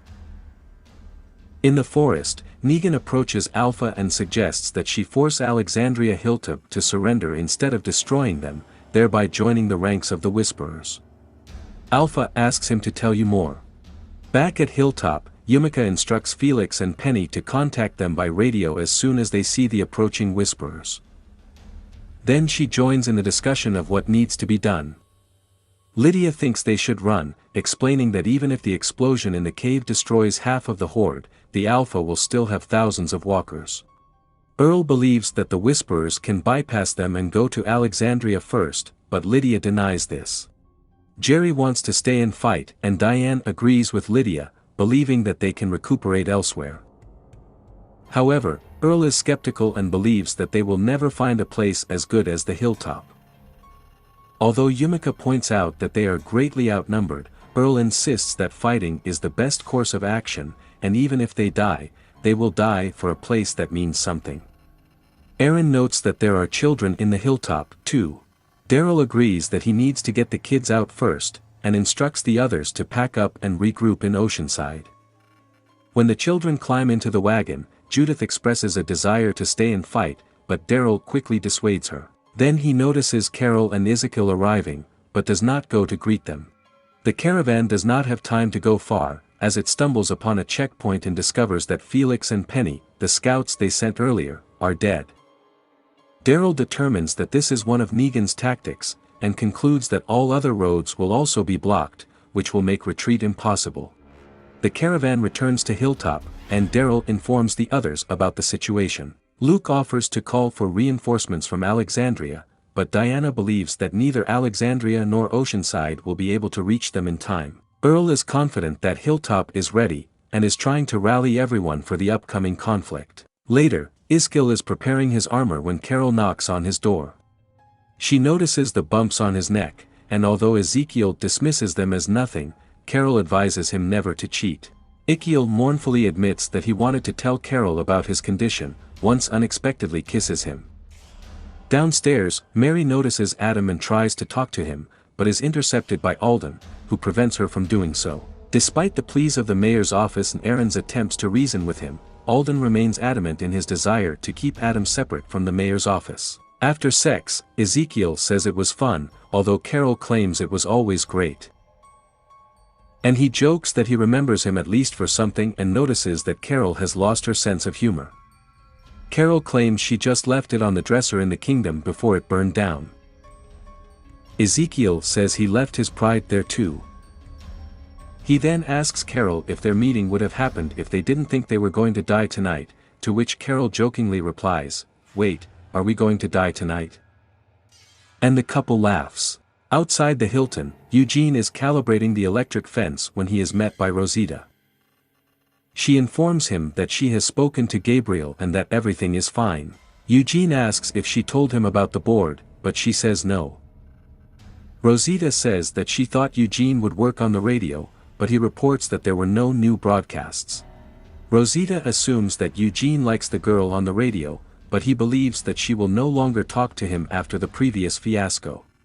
Rosita assures him that the girl likes him, and then unexpectedly offers Eugene to kiss her. He bends over, but in the end he can't get through it. Eugene notes how unusual it is to want to kiss someone he has never met, and Rosita finds it funny. She urges him to try to get Stephanie back. In the hilltop, Lydia is tearfully looking at an engraving that Henry made for her, and Carol is sitting next to her. Carol vows to kill Alpha, but Lydia points out that it won't save them. Carol replies that she will be pleased and asks if Lydia will hate her then. Lydia coldly declares that she won't think about Carol at all. Carol laughs and thanks her for telling the truth. Outside, Luke and Kelly are setting up a defense when Yumika joins them and apologizes to Kelly for being an asshole. Kelly quickly forgives her, hugging her, and is sure that they will return Coney and Magna, because the assholes get their way. They are suddenly interrupted by dozens of rats running out of the bushes. Yumika quickly realizes that a horde is approaching and orders everyone to get ready. While everyone is equipping weapons and armor, Eugene is trying to get Stephanie to respond by singing the Iron Maiden band's Vens Bile TV Blow on the radio. After a while, Stephanie joins in, to Eugene's delight. Stephanie apologizes for her disappearance, explaining that she was scared when she heard someone's answer, although Eugene claims that it was his fault. Stephanie asks who the girl who answered was and concludes that Eugene must love her when he explains. Eugene calls Rosita his best friend and says he hopes Stephanie will meet her someday. He goes on to say that the last few days of communication with Stephanie have been incredible. Stephanie unexpectedly calls the location of her group Charleston, West Virginia, and sets a place and time for their future meeting, to which Eugene agrees. Right after that, Rosita comes after him to the battle, and Eugene confidently follows her, stating that he has a date. Downstairs, is buttoning up his armor when Daryl approaches him. Noticing the bumps on his neck, Daryl asks if he is all right. "No, I have cancer," he replies, but continues, "But it's okay, do you understand what I'm talking about?" Daryl says he regrets it and admits that although they never got along with skill, he and the others are nevertheless glad that they have him. Thanks Daryl for the kind words. They continue to agree that one of them will take the children out in case one of them goes into battle. When Ezekiel leaves, Daryl notices Judith sitting on the couch and wonders why she's not with the other kids. Judith insists that she knows how to fight. Daryl says he knows she can, and apologizes for Judith seeing Felix and Penny's bodies earlier that day. Judith dismisses them as just walkers, of whom she has killed quite a few. Judith claims that she is not afraid, but she may be afraid for RJ, her mom and Daryl. Daryl assures her that there is nothing shameful about it, because she knows what she is fighting for. Judith tells me that she fixed the wing on Daryl's vest. Daryl thanks her for the gift and promises that if Keel is looking for her, she will go with him regardless of whether she knows where Daryl is. Judith, after some hesitation, promises, and they hug goodbye. On the street, Carol approaches Daryl and asks him not to hate her. Daryl assures her that it will never happen, and leaves. When everyone is gathered on the front line, Kelly puts her palms on the ground and confirms that the horde is already close. Indeed, soon the horde appears from the bushes and approaches the top of the hill. Although they are momentarily stopped by an electric fence, the walkers soon break through it and approach the second line of defense. Aaron orders the survivors to split the ranks. Survivors with shields reinforce an improvised barbed wire fence, and survivors with melee weapons begin to destroy walkers. Archers, meanwhile, remain behind and shower the herd with arrows. Behind them, the Beta herd orders the Whisperers to launch the collected dying juice using homemade catapults on the front axis into most of the defenders, as well as the walls of the hilltop. Following this, the Whisperers launch fire arrows into the front line, as a result of which one unfortunate resident of the hilltop burns down. Behind the line of Whisperers, Negan is perplexed as he thought the Alpha wanted the survivors to join them. Alpha assures Negan that they will join her horde, much to his displeasure. Having no choice, the defenders begin to retreat to the hilltop, but fall into a trap when the Whisperers launch another volley of fire arrows into the walls of the hilltop, setting the community on fire. The survivors retreated behind the walls of the hilltop, and the fire continues to spread, having already engulfed most of the house. On the walls, Carol fires several arrows at the herd, but to no avail. When the gates are lowered, the herd begins to pour into the hilltop, and the survivors are desperately trying to contain them. Earl and Alden use catapults to throw stones at the herd, and the Whisperers begin to attack the defenders, disguising themselves among the enraged walkers. Mary tries to convince Lydia not to participate in the fight, as she knows what the Alpha wants. Lydia assures her that she will never walk with her mother.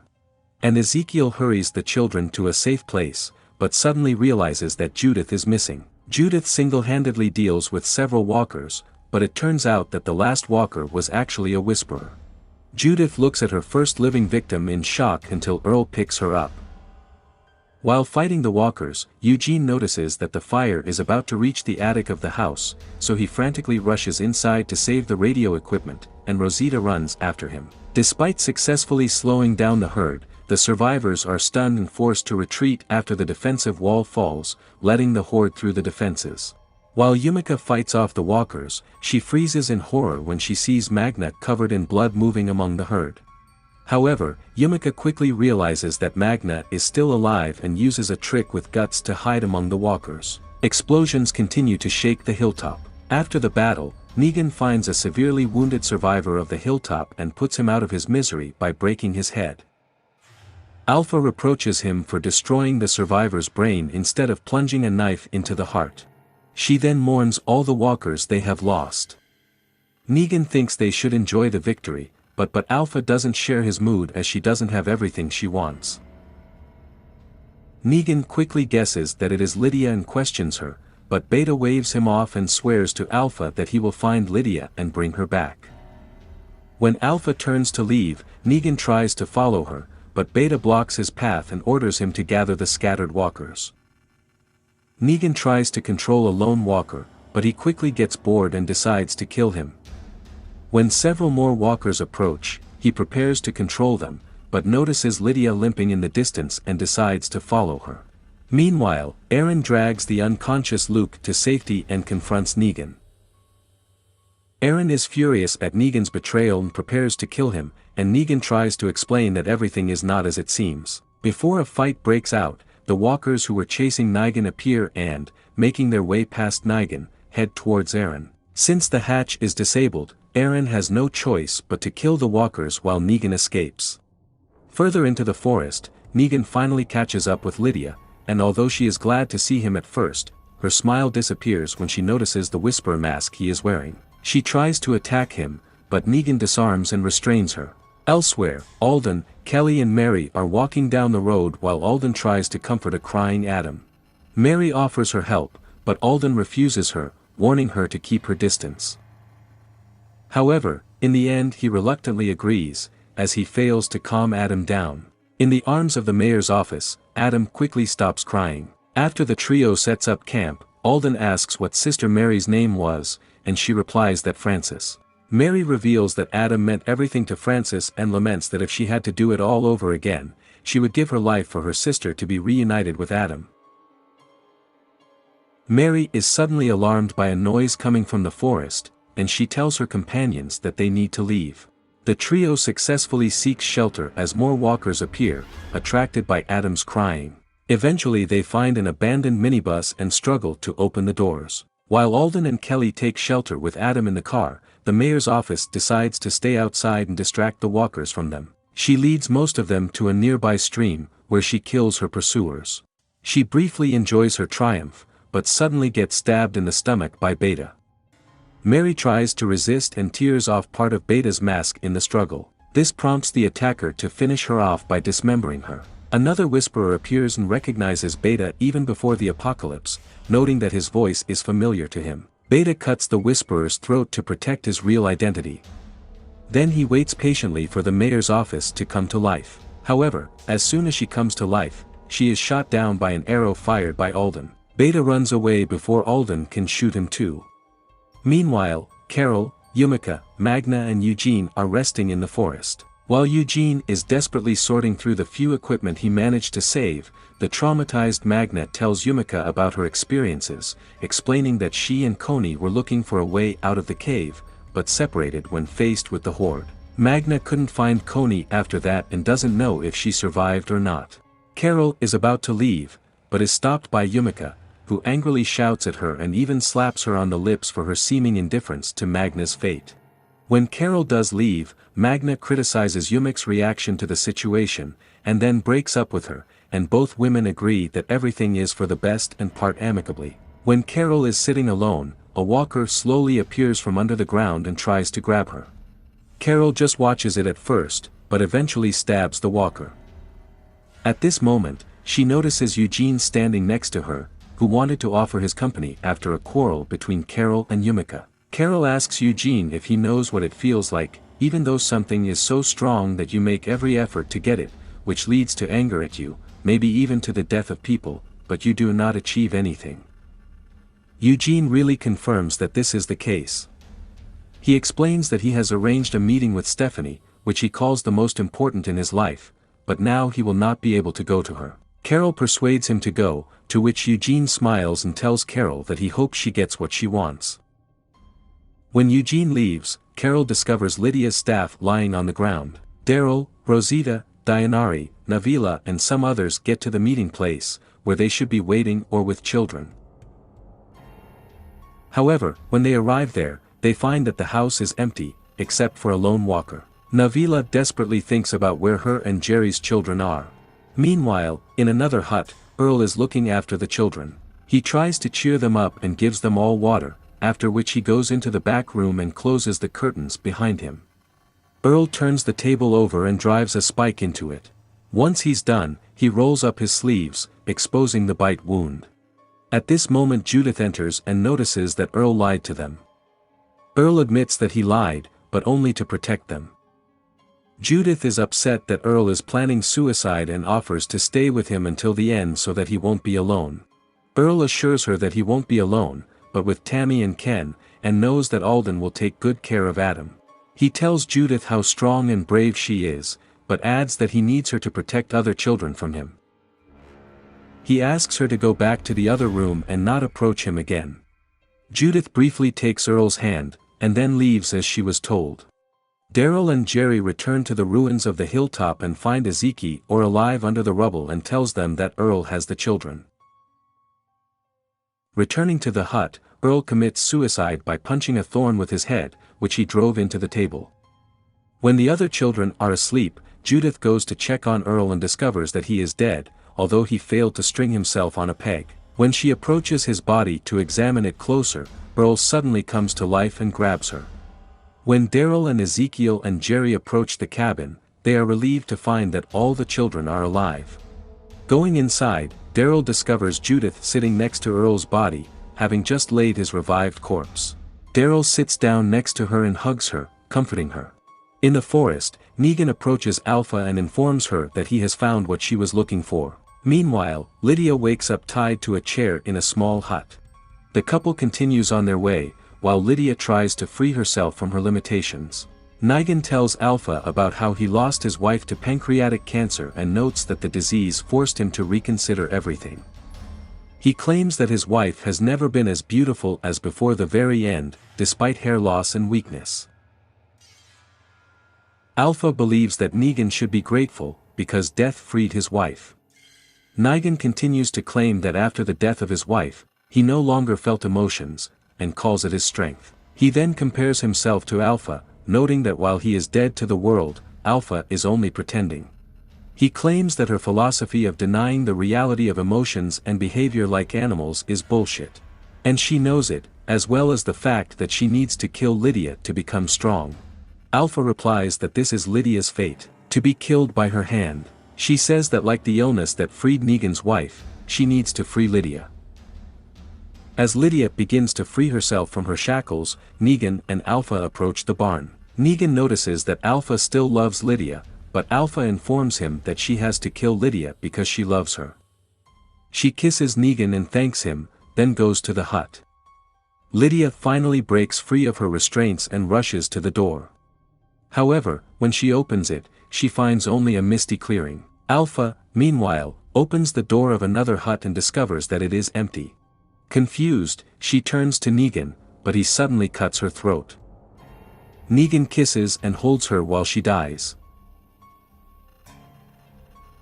Later, Negan meets with Carol and throws the animated Alpha's head at Carol's feet. Carol smiles and says to Negan, "It took you a long time to get ready," and he says that all this time they worked together to destroy the Alpha.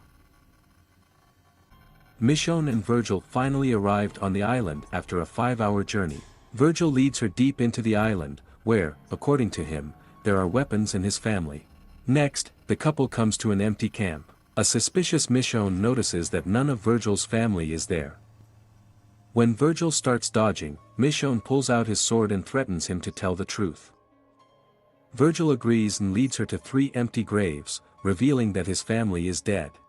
He claims that the island was invaded by a group that brought violence and diseases that killed his family. He asks Michonne to help him deal with his family, and Michonne reluctantly agrees. The couple makes their way into the teeming walking building through the back door. Michonne pushes the walkers away with a stretcher, and then instructs Virgil to stay behind them while she deals with the walkers. After Michonne successfully kills all the undead, Virgil discovers his revived family hanging from the ceiling in another room along with a bunch of other people who committed mass suicide. Virgil tearfully puts on his wife's tufa, and then allows Michonne to deal with his family.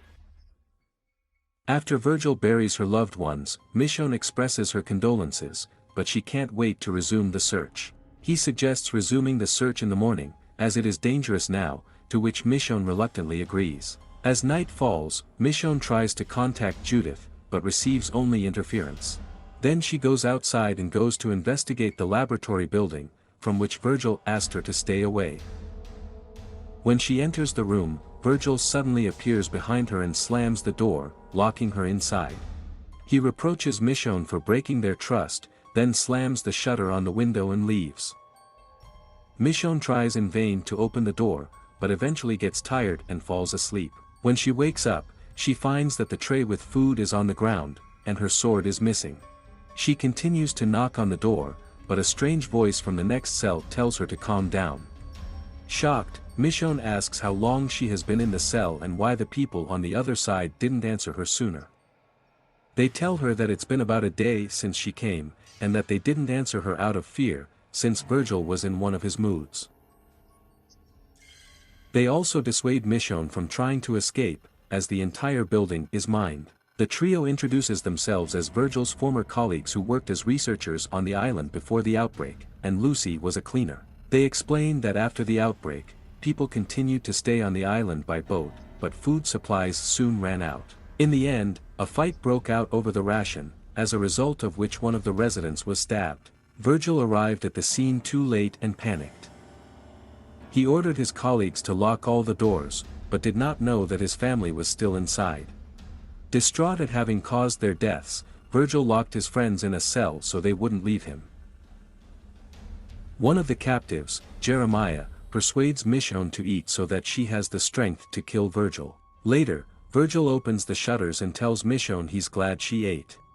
Michonne orders him to open the door, but Virgil tells her that he doesn't want to fight, just wants her to understand, explaining that the island has a gift and that he can help her the same way he helped him.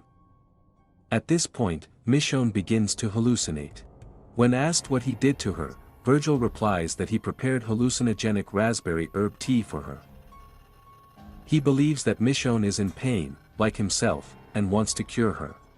Michonne begs him to think about her daughter and son, but Virgil says that no one listened to him when he said the same thing, and continues to claim that everything he did for his family. When Michonne's hallucinations get worse, Virgil smiles and tells her that she is not an angel. Michonne is happy to see Siddiq at first, but he starts blaming her for his death, as well as the deaths of Rick and Carl. She is forcibly yanked into a vision where she watches Andrea being devoured instead of helping her. She robs Andrea's body and then moves on. Later, Michonne finds herself in the place of a hitchhiker whom she and Rick left on the road. As she walks down the road, a Hyundai Tucson rushes past her. She shouts for him to stop, but is ignored. She later catches up with the car after it gets stuck in the mud. She begs for help again, but Daryl, noticing her, tells the others to go on. Michonne is abandoned again. Then she finds herself at the scene of an attack by walkers. At the moment when she finishes off the last of them, Negan and the Saviors approach her. Michonne swings at Nine with a sword, but he dodges and knocks her down with Lucille. Despite Michonne's aggression, Negan likes her, and he invites her to join his group, to which she agrees. Michonne then finds herself at the outpost where Rick and his group attacked, trying to destroy the Saviors, but this time from the other side. When Glenn and Heath sneak up on Laura and kill her in her sleep, Michonne manages to wake up in time and shoot them.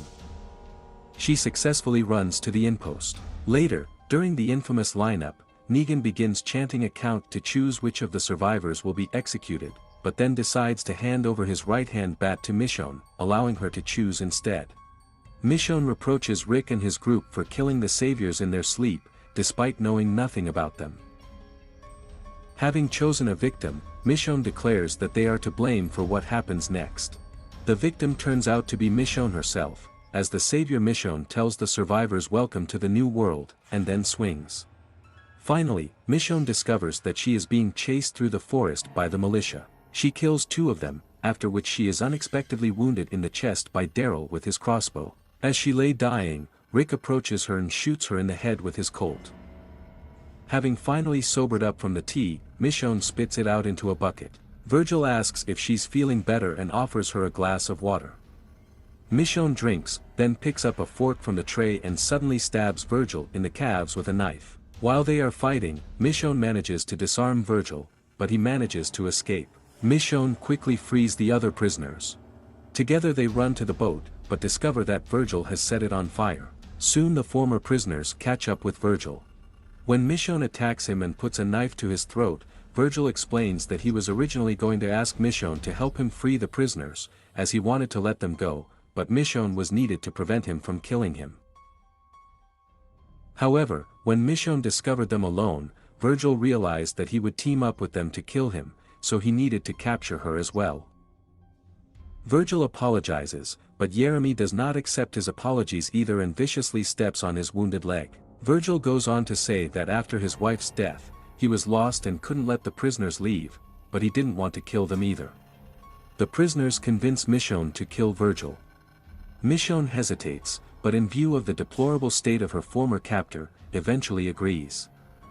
She tells the others that Virgil owes them more than he will ever be able to repay, but by killing him, they will lose more of themselves. However, showing mercy will bring them peace. Lucy knocks Virgil out. Virgil wakes up in one of his cells. Michonne brings him water and angrily tells him that she checked all the buildings on the island and found no weapons. Virgil points out that he never lied to her about the weapons, but only said that he would show her places where they could be stored, although he admits that he never went into these buildings because he didn't need it, and adds that he never found anything but stray shells here and there. He offers Michonne to take whatever she wants. Michonne viciously throws him a bottle of water and then asks him what he sees when he hallucinates. Virgil replies that he sees his family alive, which he calls paradise. He tells Michonne that he would like her to experience something similar.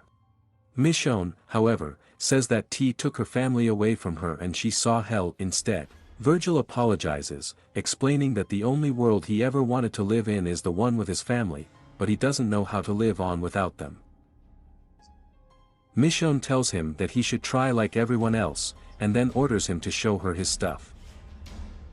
Obeying, Virgil takes her to a cabinet with various equipment inside. Looking through the shelves, she notices a pair of boots, which she immediately recognizes as Rick. After a moment of shock, Michonne suddenly pins Virgil to the wall and interrogates him about where he got the boots. Virgil leads her to a boat that washed ashore during a severe storm. Michonne frantically searches for diaries on board, and then finds an iPhone with an engraving of her and Judith. Michonne cries with joy after learning that Rick survived the explosion, but a few minutes later turns her attention to Virgil. She thinks he came to find them in Oceanside because of the engraving, despite the fact that Virgil claims he has never seen it. Furious, Michonne interrogates him about what he did to Rick, but Virgil has no idea who she's talking about. After Michonne gives up, Virgil offers to help restore the boat to working condition if the others will help him. Later, when the others are packing up, Michonne informs Virgil that the others agree to take him with them. Virgil is surprised by this, hesitates for a while, but eventually decides to stay on the island to be with his family. As the boat sails north, Michonne cries at the realization that Rick may still be alive. She then radioed Judith. Judith says she tried to contact Michonne.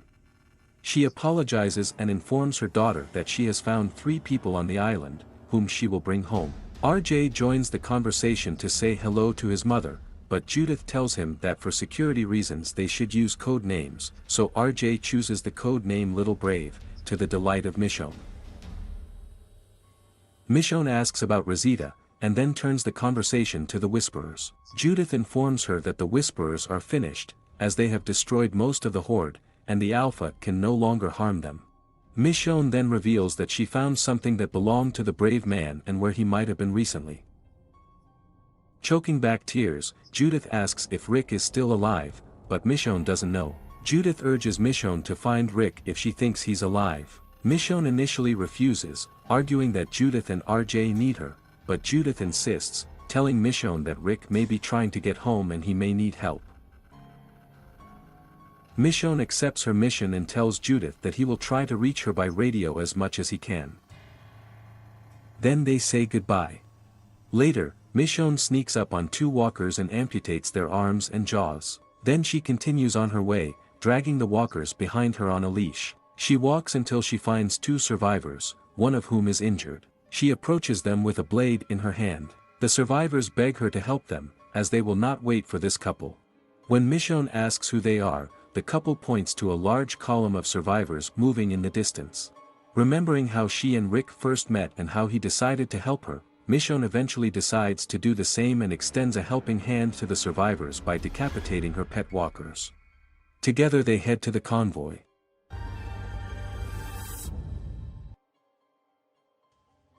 In the flashback, Negan is sitting in a cell awaiting sentencing, having previously killed Margot, when Carol comes to visit him and offers Negan a way to save his life.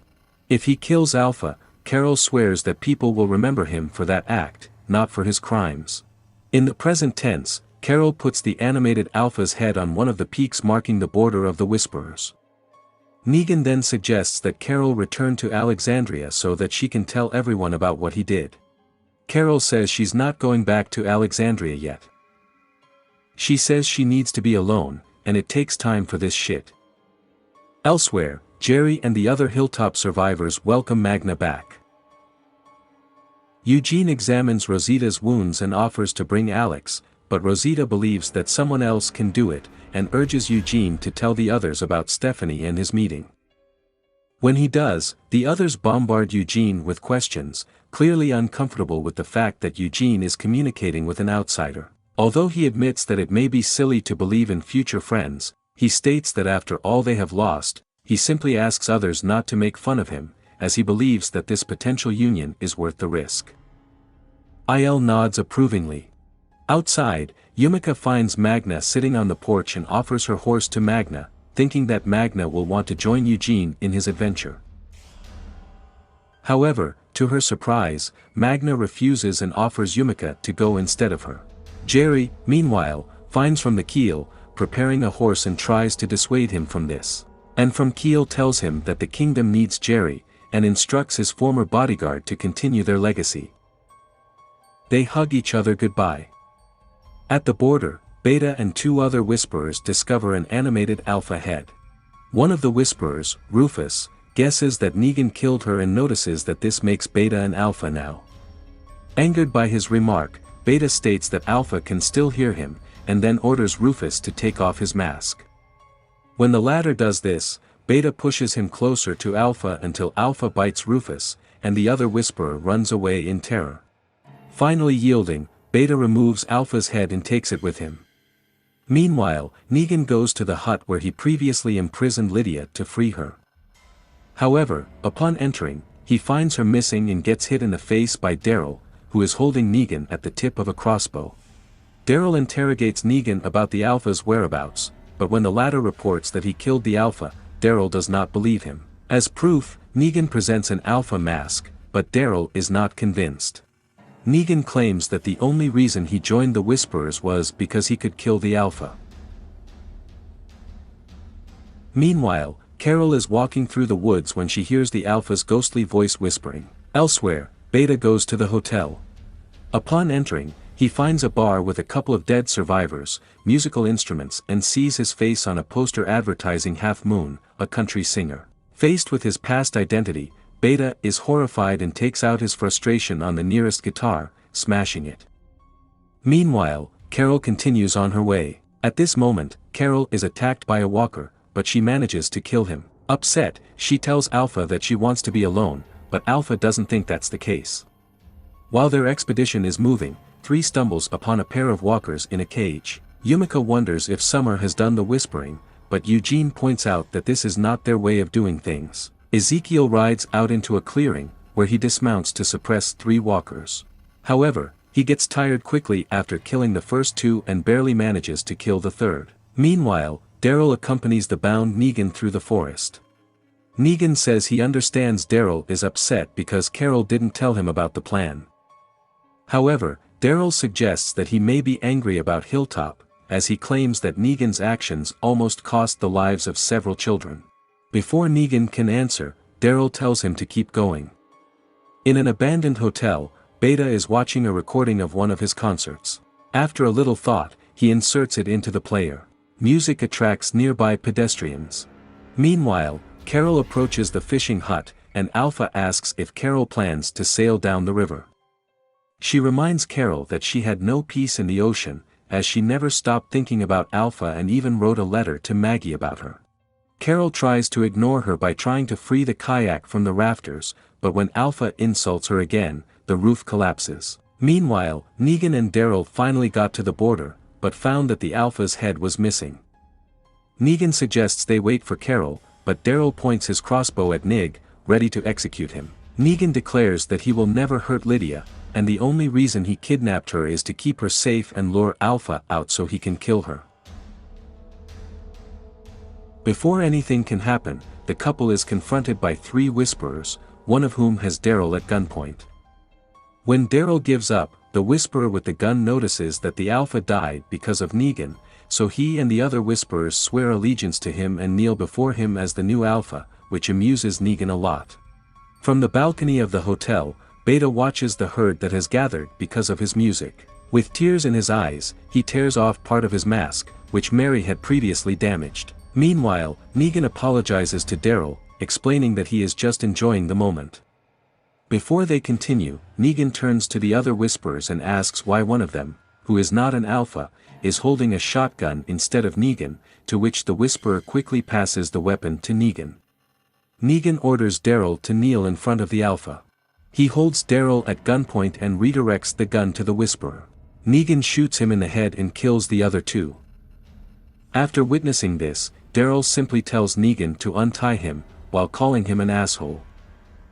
Yumika and Eugene are camping under an overpass when Ezekiel's horse suddenly falls. Ezekiel rushes to see what's the matter and discovers a bitten wound that the horse received when fighting with walkers. He mournfully comforts her, and then puts the unfortunate animal to sleep. And he says his horse wasn't strong enough to make the trip, and he might not be able to stand it either. She tells Aiel that they need the man who built the kingdom in the apocalypse.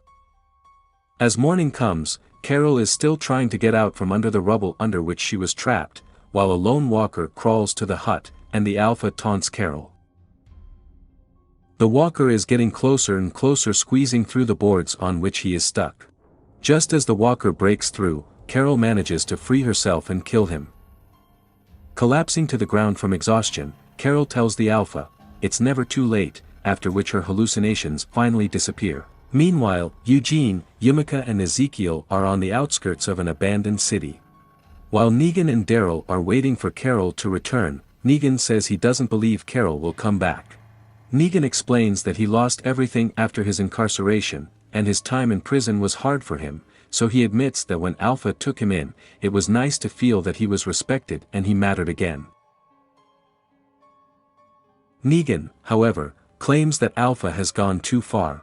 Tired of waiting, Daryl finally decides to return to Alexandria with Negan. Carol returns to Alexandria after all, and Daryl greets her at the gate, although they don't say a word to each other. As they drive through an empty city, Yumika reflects on how incredible it is that the city is so deserted.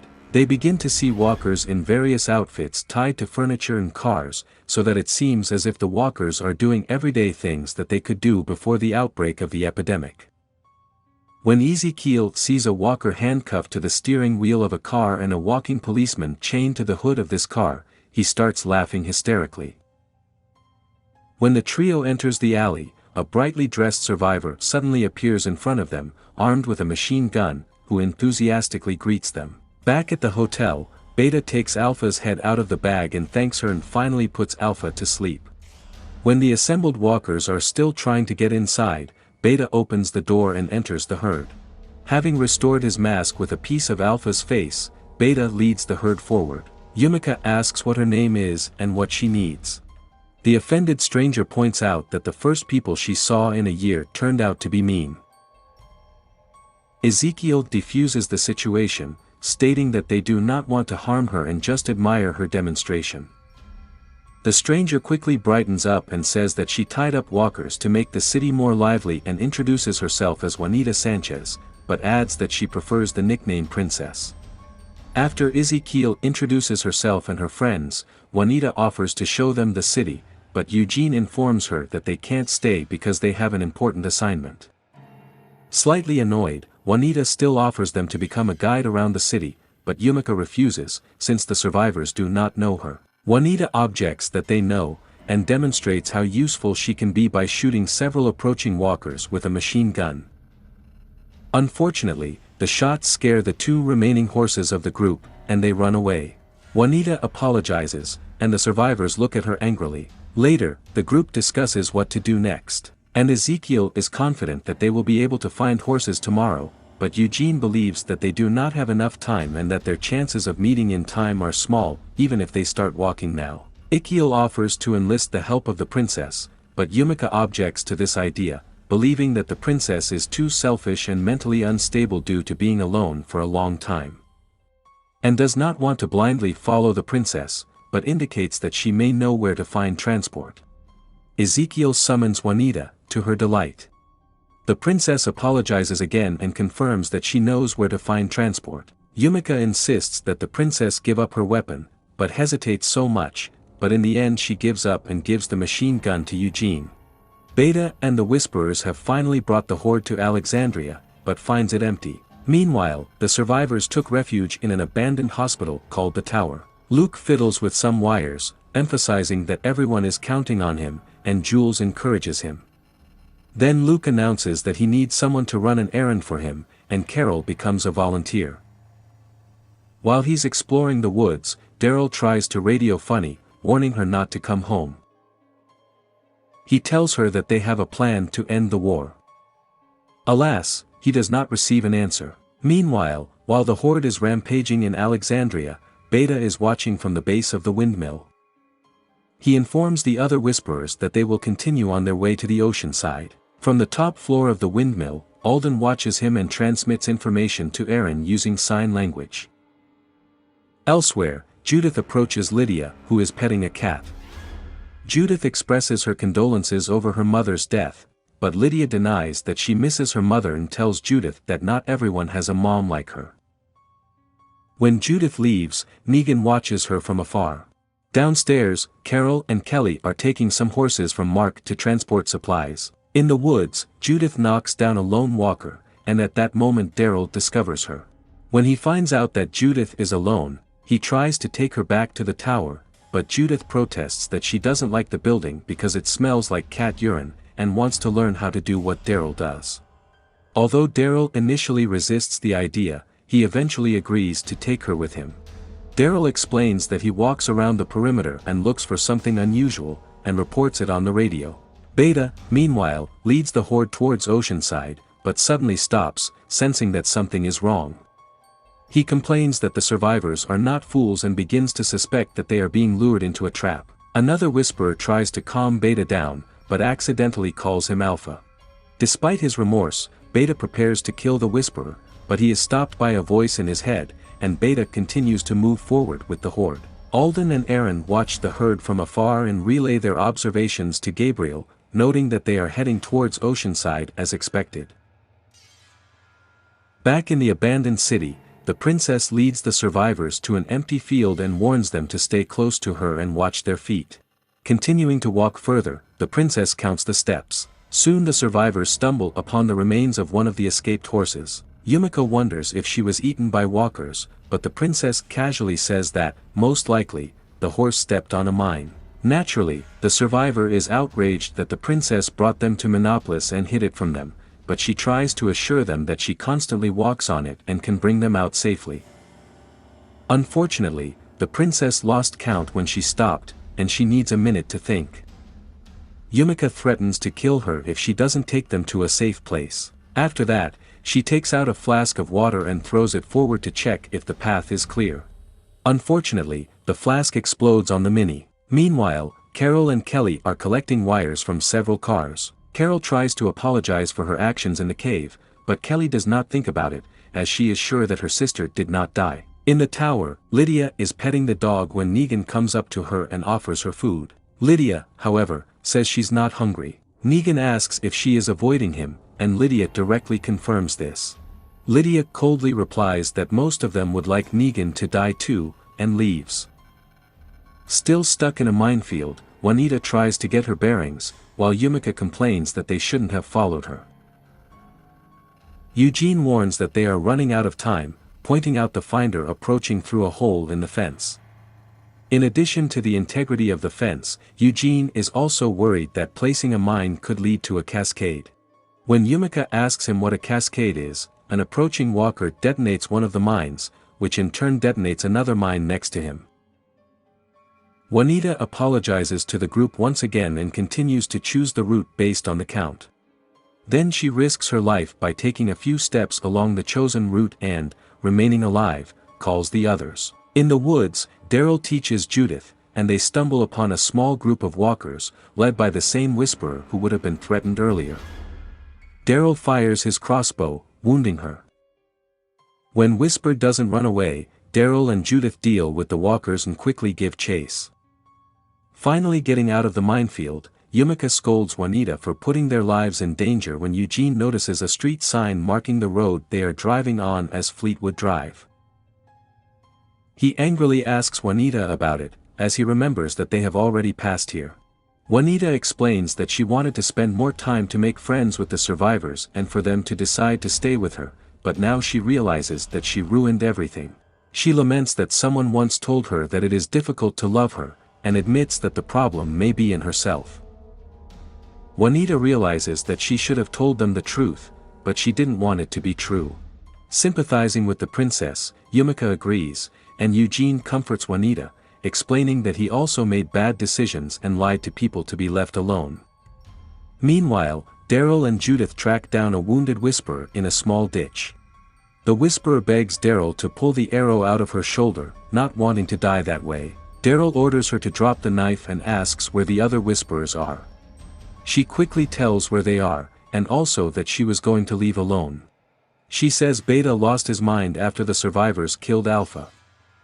Daryl asks if the Whisperers know the whereabouts of the survivors, but the Whisperer sincerely says they don't.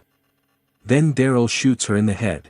A shocked Judith tells Daryl that he shouldn't have killed her, but Daryl explains that she's going to die anyway, so it's better that it happens quickly. While in the shadow of the horde, Aaron and Alden notice that it is changing direction and try to contact. Having received no signal, they decide to retreat, but they are surrounded by a group of Whisperers. Returning to the tower, Lydia angrily approaches Negan and declares that he cannot tell her what to do. Negan calmly admits this and suggests Lydia to hit him, as it will help her feel better. Lydia claims that she feels great and calls him a selfish asshole, believing that he killed Alpha just so that people would believe that he is a hero, but people will never see him like this, because he only cares about himself. Despite this, Negan tells her that everything is fine, causing Lydia to burst into anger and tears, and Negan hugs her. The princess and her companions finally get to the garage, where it turns out that the wheels Juanita was talking about were actually bicycles. Eugene notes that 15 miles an hour is still faster than walking, and Ezekiel notes that Juanita wasn't really lying about the garage. Yumika approaches Juanita and asks if Juanita would like to join them. The princess enthusiastically agrees. When Judith and Daryl walk back, he tells her that he contacted Michonne on the radio and asked her not to come, although he did not receive an answer. Judith claims it doesn't matter since she talked to her mom after the fire. Daryl asks what Michonne said, but Judith just says she went to help a few people she met on the way.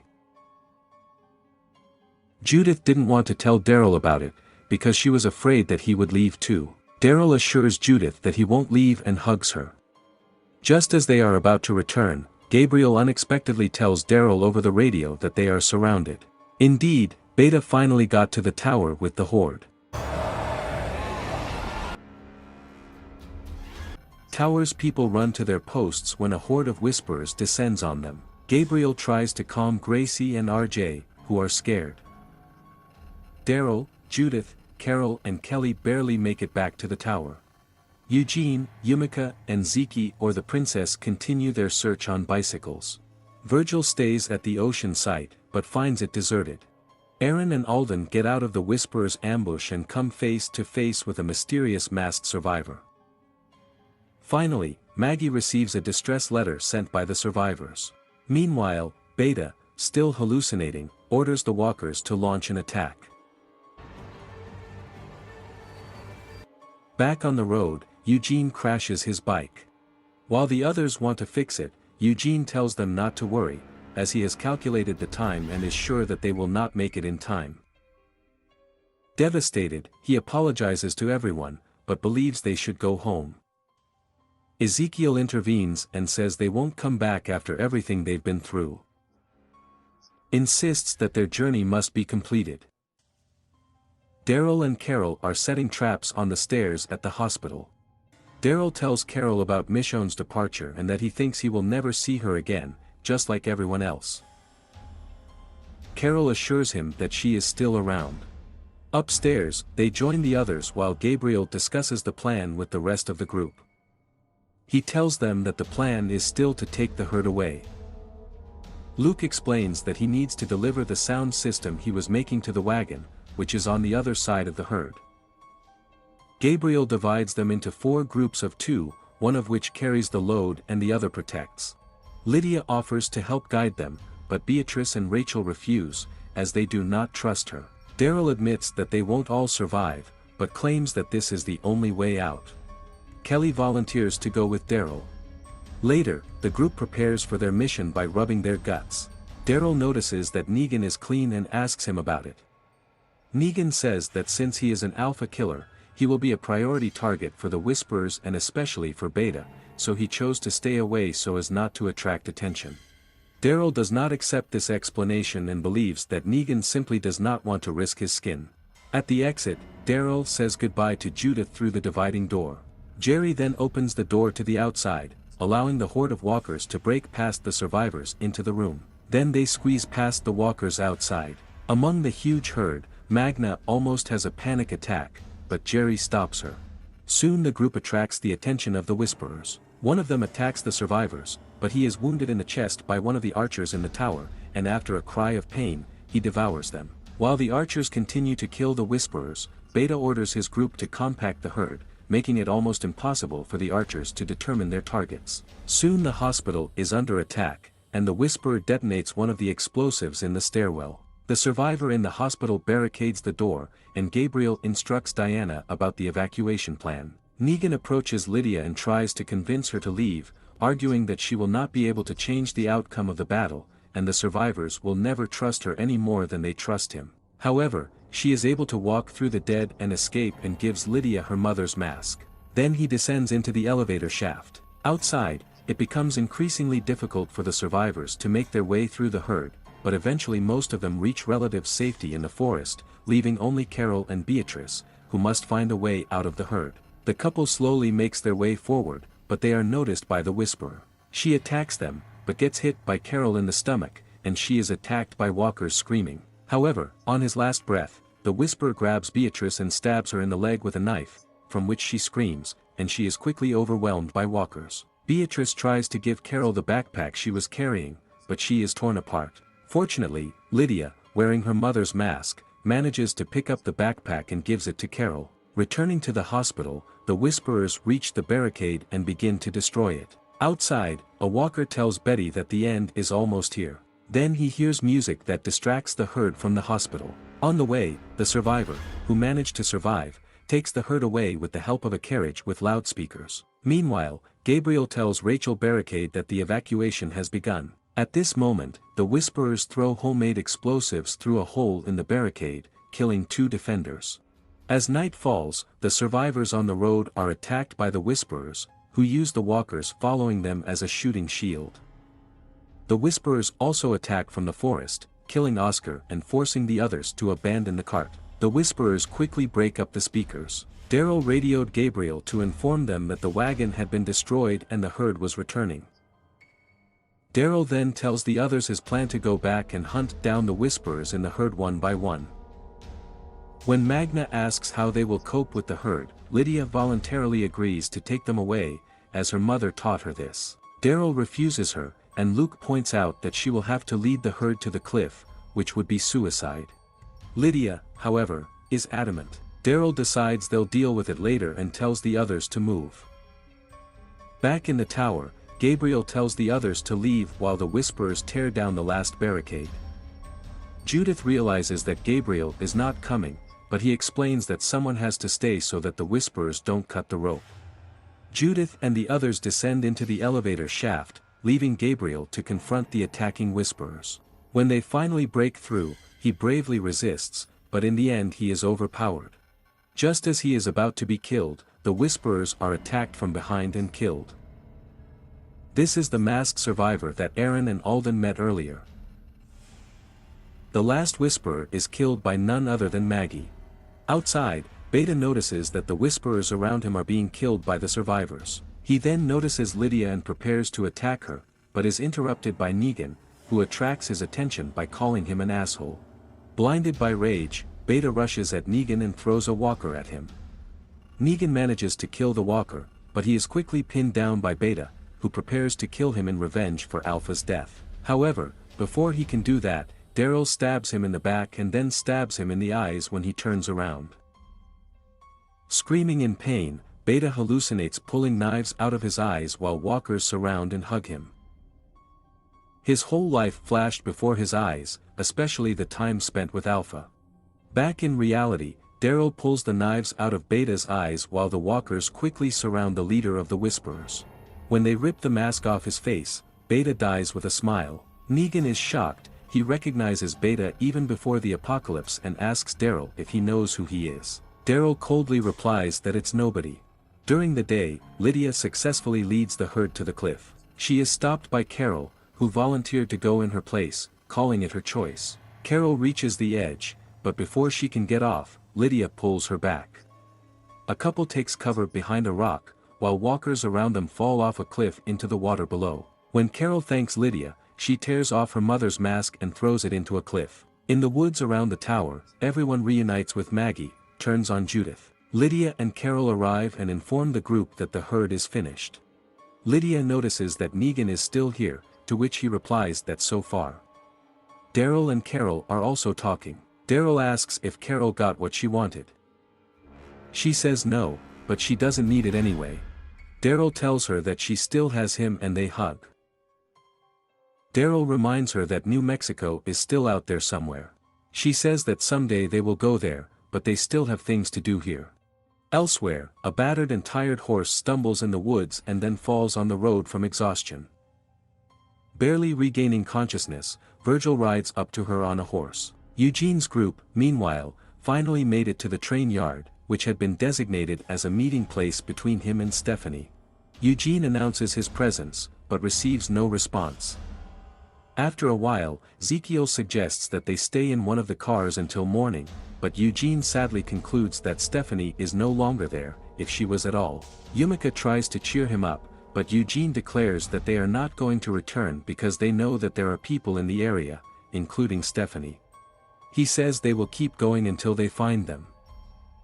At that moment, a light flashes around them and they are quickly surrounded by heavily armed and armored soldiers who order them to drop their weapons and surrender. In the woods, Maggie and Judith deal with walkers together. After putting down the zombie whisperer, Maggie asks Judith and Michonne. The couple joins Lydia and the others on the road. As the others pull the cart away, Maggie is suddenly confronted by the sight of Negan helping the other survivors as a free man. He awkwardly greets her and assures her that he has not run away. After looking at him for a while, Maggie leaves without saying a word. Near the Hilton, Daryl and Carol are joined by Maggie and two other members of her group, whom she introduces as Elijah and Cole. Maggie explains that she and Herschel lived with the group before their village was destroyed, so she decided to move everyone to Hilltop. Carol and Daryl cast anxious glances at each other, which confuses Maggie. The situation clears up when they show Maggie that the Hilltop has been destroyed. Carol tells Maggie that Negan was with the Whisperers the night everything burned down. Maggie realizes that it was Carol who released him, but she defends her actions, claiming that Alpha should have died, and Negan was their best chance to do it, and that it was thanks to him that they did not lose everything. Maggie thanks Carol for the story and leaves. Daryl tells Carol that she shouldn't have told anything, but Carol thinks she should tell Maggie the truth.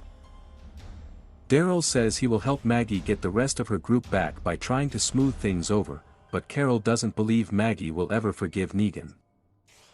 While Daryl is walking behind Maggie, Kelly catches up with her and volunteers to help with the task, as she also wants to look for Connie. The group walks most of the day until Cole informs Maggie that there is only half an hour left before sunset. Maggie wants to move on, but Cole convinces her to finish the journey and find some shelter. Maggie decides to clear the nearby parking lot of walkers, which Daryl and Kelly don't like, but they agree. Everything goes well at first, until Maggie notices a group of walkers coming out of the container and tries to close the door, injuring herself in the process. Fortunately, she manages to close the door with the help of Daryl and Elijah. Later in the evening, when Maggie is treating her wound, Daryl comes to her. He says he's glad she's okay, because he was afraid something had happened to her when she stopped responding to emails. He then asks about Maggie's life after she left. Maggie tells how she and Georgie helped other communities, but everything was unsuccessful. When Daryl asks about George's condition, Maggie says that a few years ago they found a community near Knoxville and helped them. While Maggie decided to stay with the group with Herschel, George and the twins went in search of a city in the west. Soon after, the community in Knoxville where Maggie was staying fell, forcing her and other surviving members of the group to flee.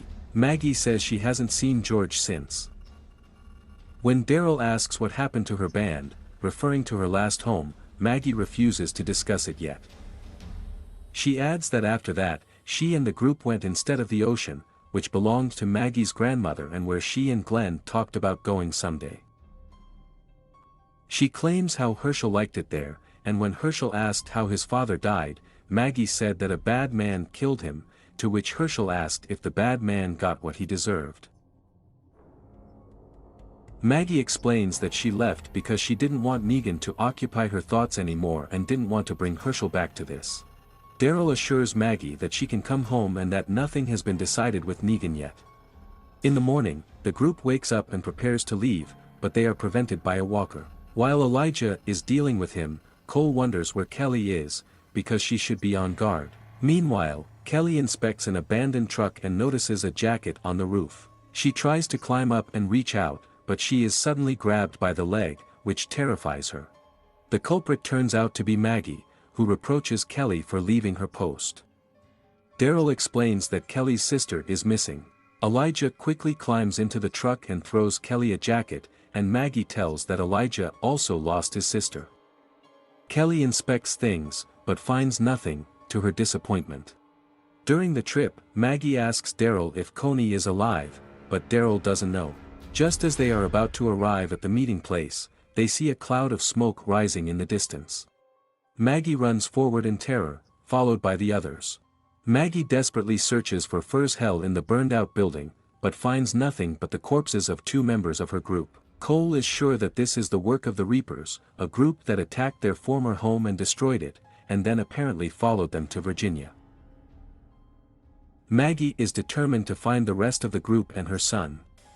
Daryl finds several tracks, including Herschel's, and determines that the group fled north. He also assures Maggie that they will find the culprits. After a while, the trail splits, and the group also decides to split up.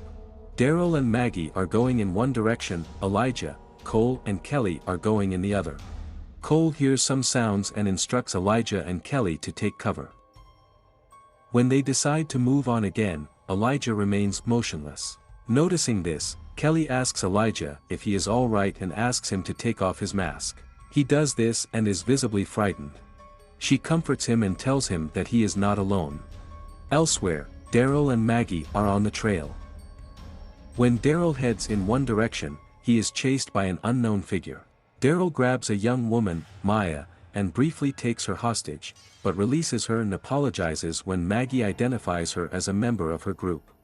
The trio are joined by Gaz and Ainsley, 2 other members of Maggie's group. Maya explains that the place where they were staying was set on fire, Jen and Billy couldn't get out, and Maddie was killed by something in the woods. She didn't see who did it, but Gus is sure it was the work of the Reapers. Maggie asks about Herschel, to which Ainsley replies that Kim found him, but she hasn't seen any of them since. The conversation ends when Gaz is suddenly shot in the throat with a silenced weapon. The group runs for cover while an unknown assailant shoots at them. As Daryl and Maggie make their way through the woods, they hear another gunshot and a woman moaning. Ainsley was shot in the stomach. Unfortunately, Daryl and Maggie can't help her, as they both agree that it's a trap. Maya, however, takes the bait and gets shot in the chest. Before dying, Maya points out the direction, which Maggie perceives as a sign that she saw Herschel. Continuing to hide from the shots, Maggie and Daryl determine that there is only one shooter. When Maggie sneaks up to the sniper's nest, she finds only the shooter's rifle. While she is searching, a figure in camouflage rushes at her with a knife, but she dodges and stabs him in the chest with a knife. Despite this, the man shakes off the wound, pushes her to the ground and pulls the knife out of his chest. He tries to kill Maggie by throwing a knife, but she dodges in time. As the man approaches her, Maggie steps back, falling into a trap, and ends up hanging from a tree.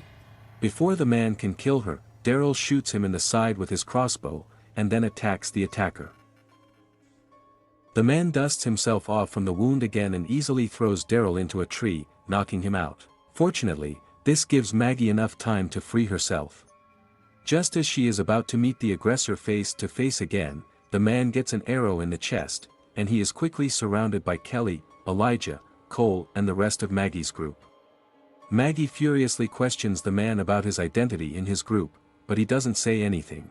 The man calmly throws the weapon to the ground and just says "Dad marked you," then pulls the pin out of the grenade and blows himself up, and the others dive for cover. After that, Maggie and Daryl search for Herschel in the woods. Maggie calls him a whistle when something falls on her head. She looks up and sees Herschel sitting in a tree. Later in the evening, the group rests. Maggie is sitting with Kelly, and Herschel is sleeping on her lap. Elijah arrives and gives Kelly an apple. Maggie thanks her for Elijah's help, as he has been through a lot. She hopes that someday she will be able to meet Connie, and Kelly assures her that she will. When Kelly leaves, Daryl comes in to talk. He tells Maggie that he didn't know he was dead and just mocked her. Maggie says she will return to Alexandria with them, even if she has to deal with Negan. A few days later, the group arrives in Alexandria, but discovers that it is under repair after being destroyed during an attack by the Whisperers. When Maggie and Herschel enter the house, Negan and the other Alexandrians are watching them from afar. While preparing for the hunt, Carol approaches Daryl, who offers to accompany him, to which he reluctantly agrees. While the two of them are cooking the fish that Carol speared, she says that the recent loss of the hilltop and the attack on Alexandria made her wonder if their luck is starting to run out, but Daryl disagrees. The dog suddenly runs away, and the two follow him into the old hut. Carol suggests they spend the night there before realizing that the cabin has sentimental value for Daryl. Daryl tells Carol's story through flashbacks.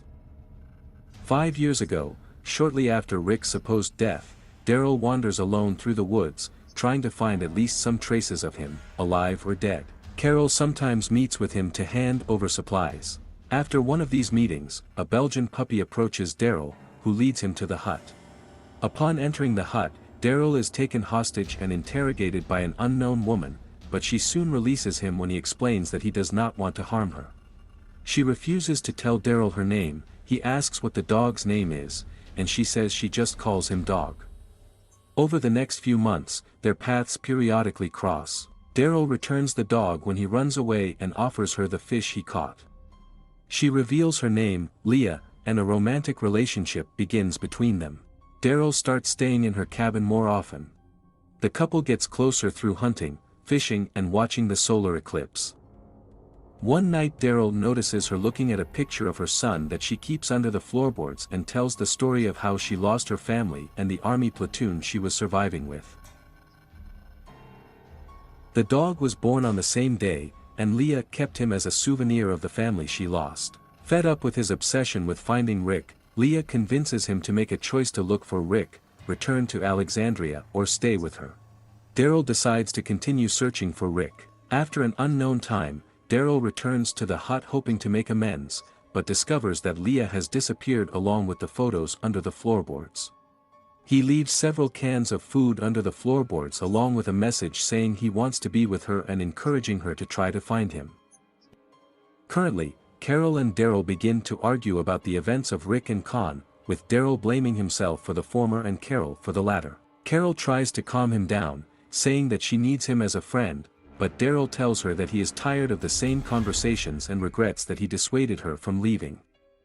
He tells her that he will no longer stop her from running, as he has done in the past. Through tears, Carol tells him that she was right about their luck running out.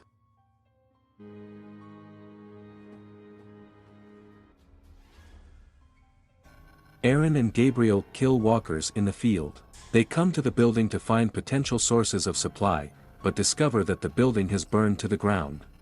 Gabriel studies the map of potential supply sources that Maggie has created. They throw the timer into the field. The timer rings, and walkers run out of the tall grass, and they kill them. Aaron and Gabriel find a caravan of abandoned cars riddled with bullets. Gabriel discovers a cache of canned goods in the trunk of the car, but because of the bullet holes, the contents have leaked out. Aaron becomes despondent. Aaron hits the boarded-up door to lure out the walkers. Gabriel cuts down the walkers as they penetrate the boards. Aaron kills the walker when he rushes at them. Gabriel climbs onto the roof and finds a walker tied to a pole. 3 corpses are lying on the next mattress, and the message "Safo" is written in large letters on the roof. Gabriel enters the store through a sunroof.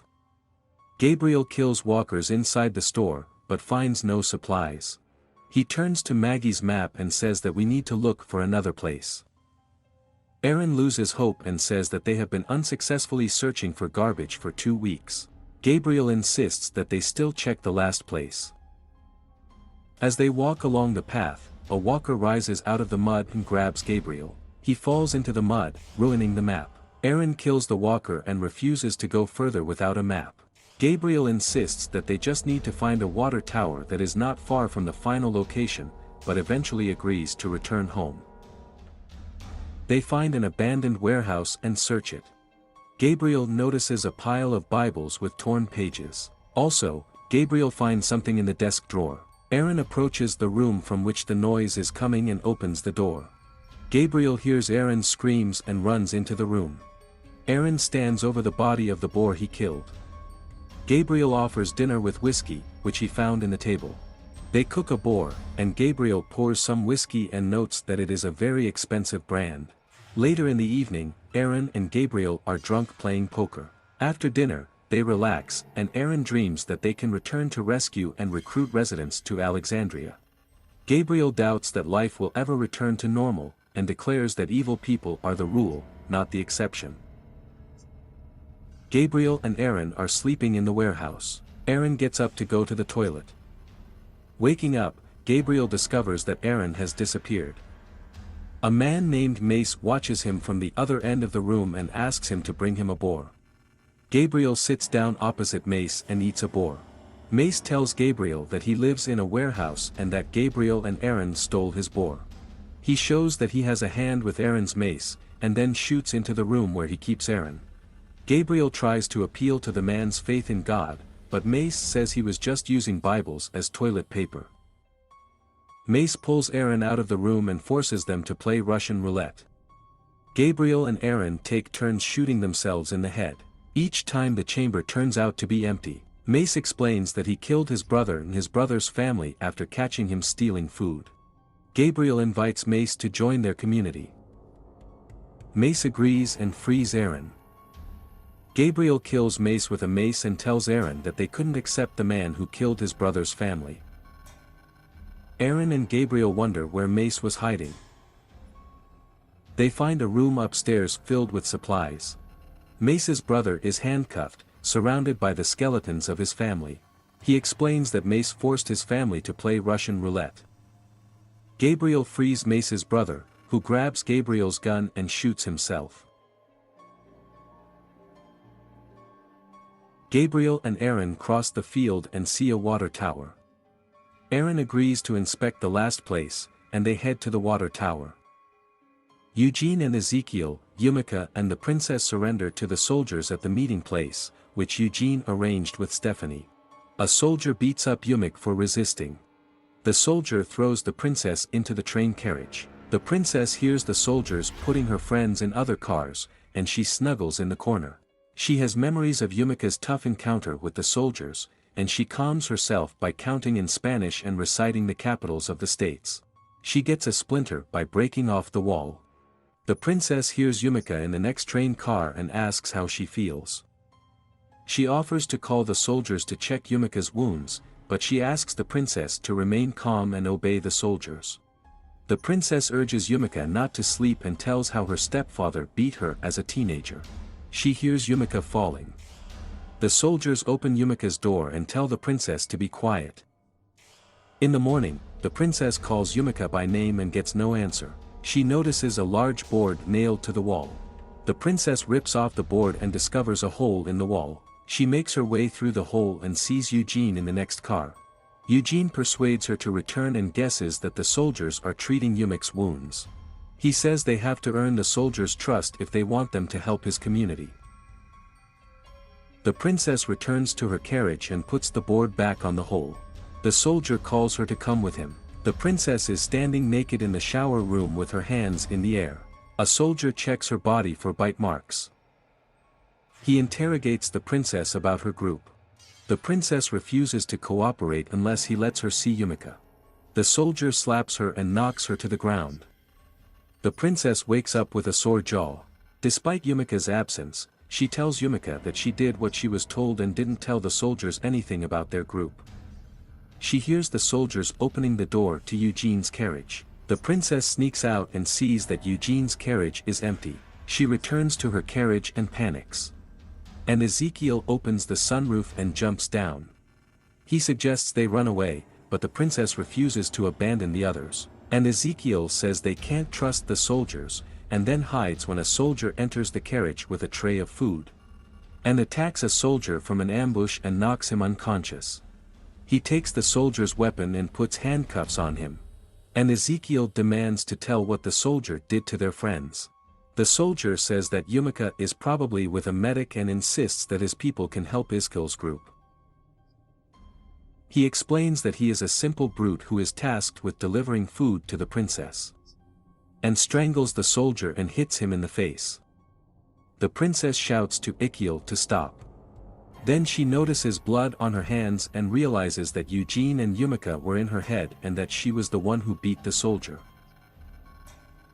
The princess runs away from the railway yard, but then changes her mind. When she turns back to save her friends, she sees and from Kiel, who communicates with a pair of walkers. And Ezekiel takes the form of her stepfather and tries to convince her to run away. The princess ignores his advice and returns to help her friends. She returns to the beaten soldier and agrees to remove his handcuffs. The soldier admits that he will be punished for letting her escape, and then asks for his gun back. The princess keeps the weapon for herself, but offers to answer the questions of his boss in exchange for a meeting with friends. The soldier agrees. The princess calls the names of her friends and explains that she has known them for only 1 week. The soldier thanks her and asks for the gun again. The princess gives it to him. A soldier knocks on the door. Someone opens it.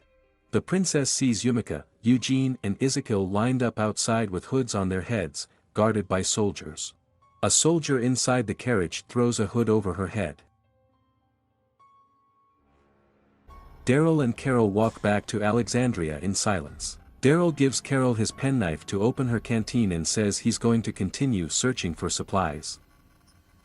He starts to apologize for their quarrel in the cabin, but Carol stops him. They diverge and go their separate ways. The dog follows Carol. Daryl gets on the bike. Carol returns to Alexandria. She asks Jerry if she can help with a job in Alexandria. Jerry replies that everything has already been done. Carol begs Jerry to give her a task and offers to cook him soup for lunch. Jerry warns that she will have to cook without electricity, as the Whisperers have damaged several solar panels. Daryl's motorcycle breaks down as he rides through the woods. He leaves the motorcycle and goes in search of spare parts. Carol gathers the ingredients in her pantry and starts cooking soup. She hears the dog barking in the living room and discovers that he is tearing up the room in search of a rat. She chastises the dog and starts to clean up. The dog runs into the pantry and paws the wall where the rat is hiding. Carol sends the dog out of the pantry and starts building a rat trap. She sets a trap on the pantry floor and leaves. Carol goes outside with a bucket and tells Jerry that she is going to look for ingredients for soup. She gathers herbs in the field and sees walkers approaching. Carol kills all the walkers and returns to the bucket of herbs. Daryl searches for spare parts in an abandoned car, then inspects a nearby truck. A walker is sitting in the front seat. Daryl climbs under the truck in search of spare parts. The walker climbs into the back seat, tipping the truck back and pinning Daryl. He hits the bottom of the front seat to attract the attention of the walker. The walker climbs back into the front seat, tipping the truck forward, and Daryl is freed. Carol returns to Alexandria covered in blood. Jerry asks if she's okay. She assures Jerry that she is fine and continues walking with a bucket of herbs. Carol pours herbs into the pantry and checks the rat trap, but it's empty. Daryl returns to the motorcycle with spare parts and remembers that he gave his penknife to Carol. He rolls a motorcycle on the road. Carol uses a penknife to fix the solar panel. Jerry asks if she needs help. Carol replies that she's fine. She goes back to the pantry and turns on the light, and it works. Daryl notices a group of walkers and studies them through binoculars in search of a walker who may have a pocket knife. He pulls out his crossbow and approaches the walkers. The walkers hear Daryl and follow him. Daryl gets to a walker dressed in a military uniform and falls into a pit. The walker attacks him. He kills the walker and finds a penknife on his body. Daryl returns to his motorcycle and uses a penknife to repair it. He kills several walkers with his crossbow and continues to work until night. Carol returns to the pantry and starts cooking. She hears the rat scratching and checks the trap. She screams when the rat jumps out. She chases the rat around the pantry until it disappears into the wall. The electricity is being cut off. Carol turns off the pan and plans to continue cooking when there is more solar power the next day. At night, Carol goes to her bedroom. The dog jumps into her bed. Carol admits that she misses Daryl and says that he always comes back. She wonders if she should leave Alexandria to be away from everyone.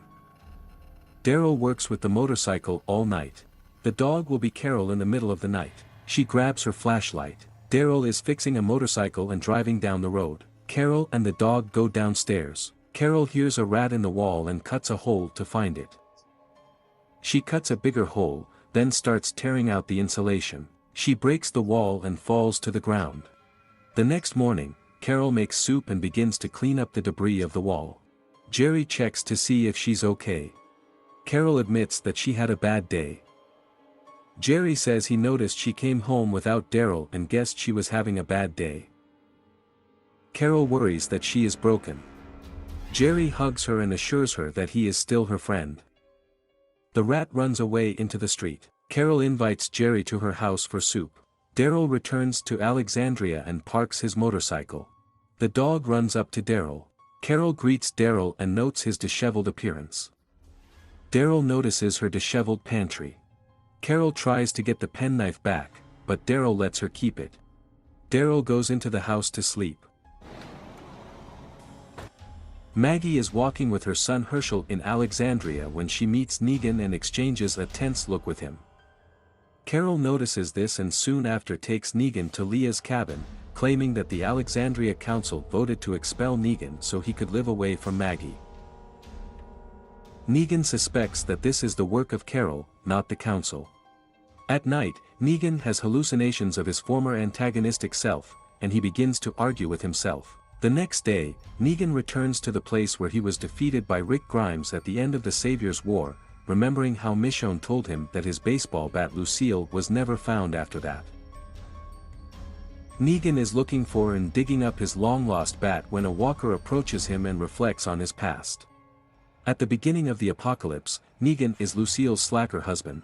Having lost his job as a physical education teacher in high school, he spends his time playing video games. He recklessly spends money on things, including what will soon become his trademark leather jacket, and has an affair with girlfriend Lucille Janine. At some point, shortly before the apocalypse, Lucille is diagnosed with cancer, and she finds out about Negan's infidelity, although she prefers not to tell him that she knows about the latter. 7 months later, after society has fallen to the walkers, Negan continues to treat Lucille with drugs collected in the trash, trying to follow the schedule provided by her doctor.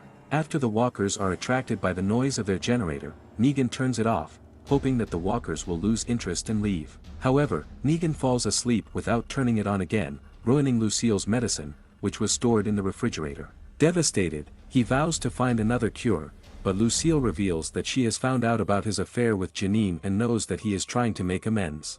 She insists that he has already made amends, and asks her to be with him when her inevitable death approaches. Negan refuses and leaves, not wanting to let her die. 6 weeks later, he meets Dr. Franklin and his adopted daughter Laura. They give him the necessary medications, as well as Laura's baseball bat for protection. During the unseen events, Negan is captured and beaten up by the Viper Valak motorcycle gang led by Kraven. Negan reluctantly informs them of Franklin's whereabouts, and after capturing Franklin and Laura, the gang releases Negan with the medicine. Back at his house, Negan finds a message on the basement door saying, "Please don't leave me like this," and heartbroken finds Lucille, who tied herself to the bed before committing suicide. Having taken a drug overdose and suffocated with a plastic bag, apparently having lost hope that Negan would ever return. Picking up the bat, Negan can't bring himself to put Lucille on the ground and instead rips off the bag, crying as his wife growls at him. Depressed, Negan sits by Lucille's bed, drinks, and that night goes out to his fence, where he removes the barbed wire and wraps it around a baseball bat, creating his signature weapon. Pouring gasoline on the basement floor, Negan puts on a leather jacket and, looking at his zombified wife, sets fire to his house. Negan returns to the bar, where Kraven and his men torture Franklin for locating his stash of drugs. Negan, along with Lucille, kills one of the bikers and is shocked to search the body and finds a gun. When another biker comes around the corner and finds him, Negan shoots and kills the man. Negan engages in a shootout with the bikers, killing them all alone before smashing the glass door of the bar. When Kraven shoots Negan, Franklin breaks free and smashes a chair onto the man's back, and Negan enters and defeats Craven by punching Lucille in the face. Giving Franklin his gun, Negan tells him to find Laura and make sure she's okay. Left alone with Craven, Nagana notes the irony that their situation has changed. Negan then uses a bat, which he calls Lucille, to kill the subdued Craven. In the present, Walker tries to attack Negan, but he kills him with a Lucille punch. The impact, combined with the brittle condition of the bat after it has been buried and exposed to the elements for many years, causes Lucille to split and break.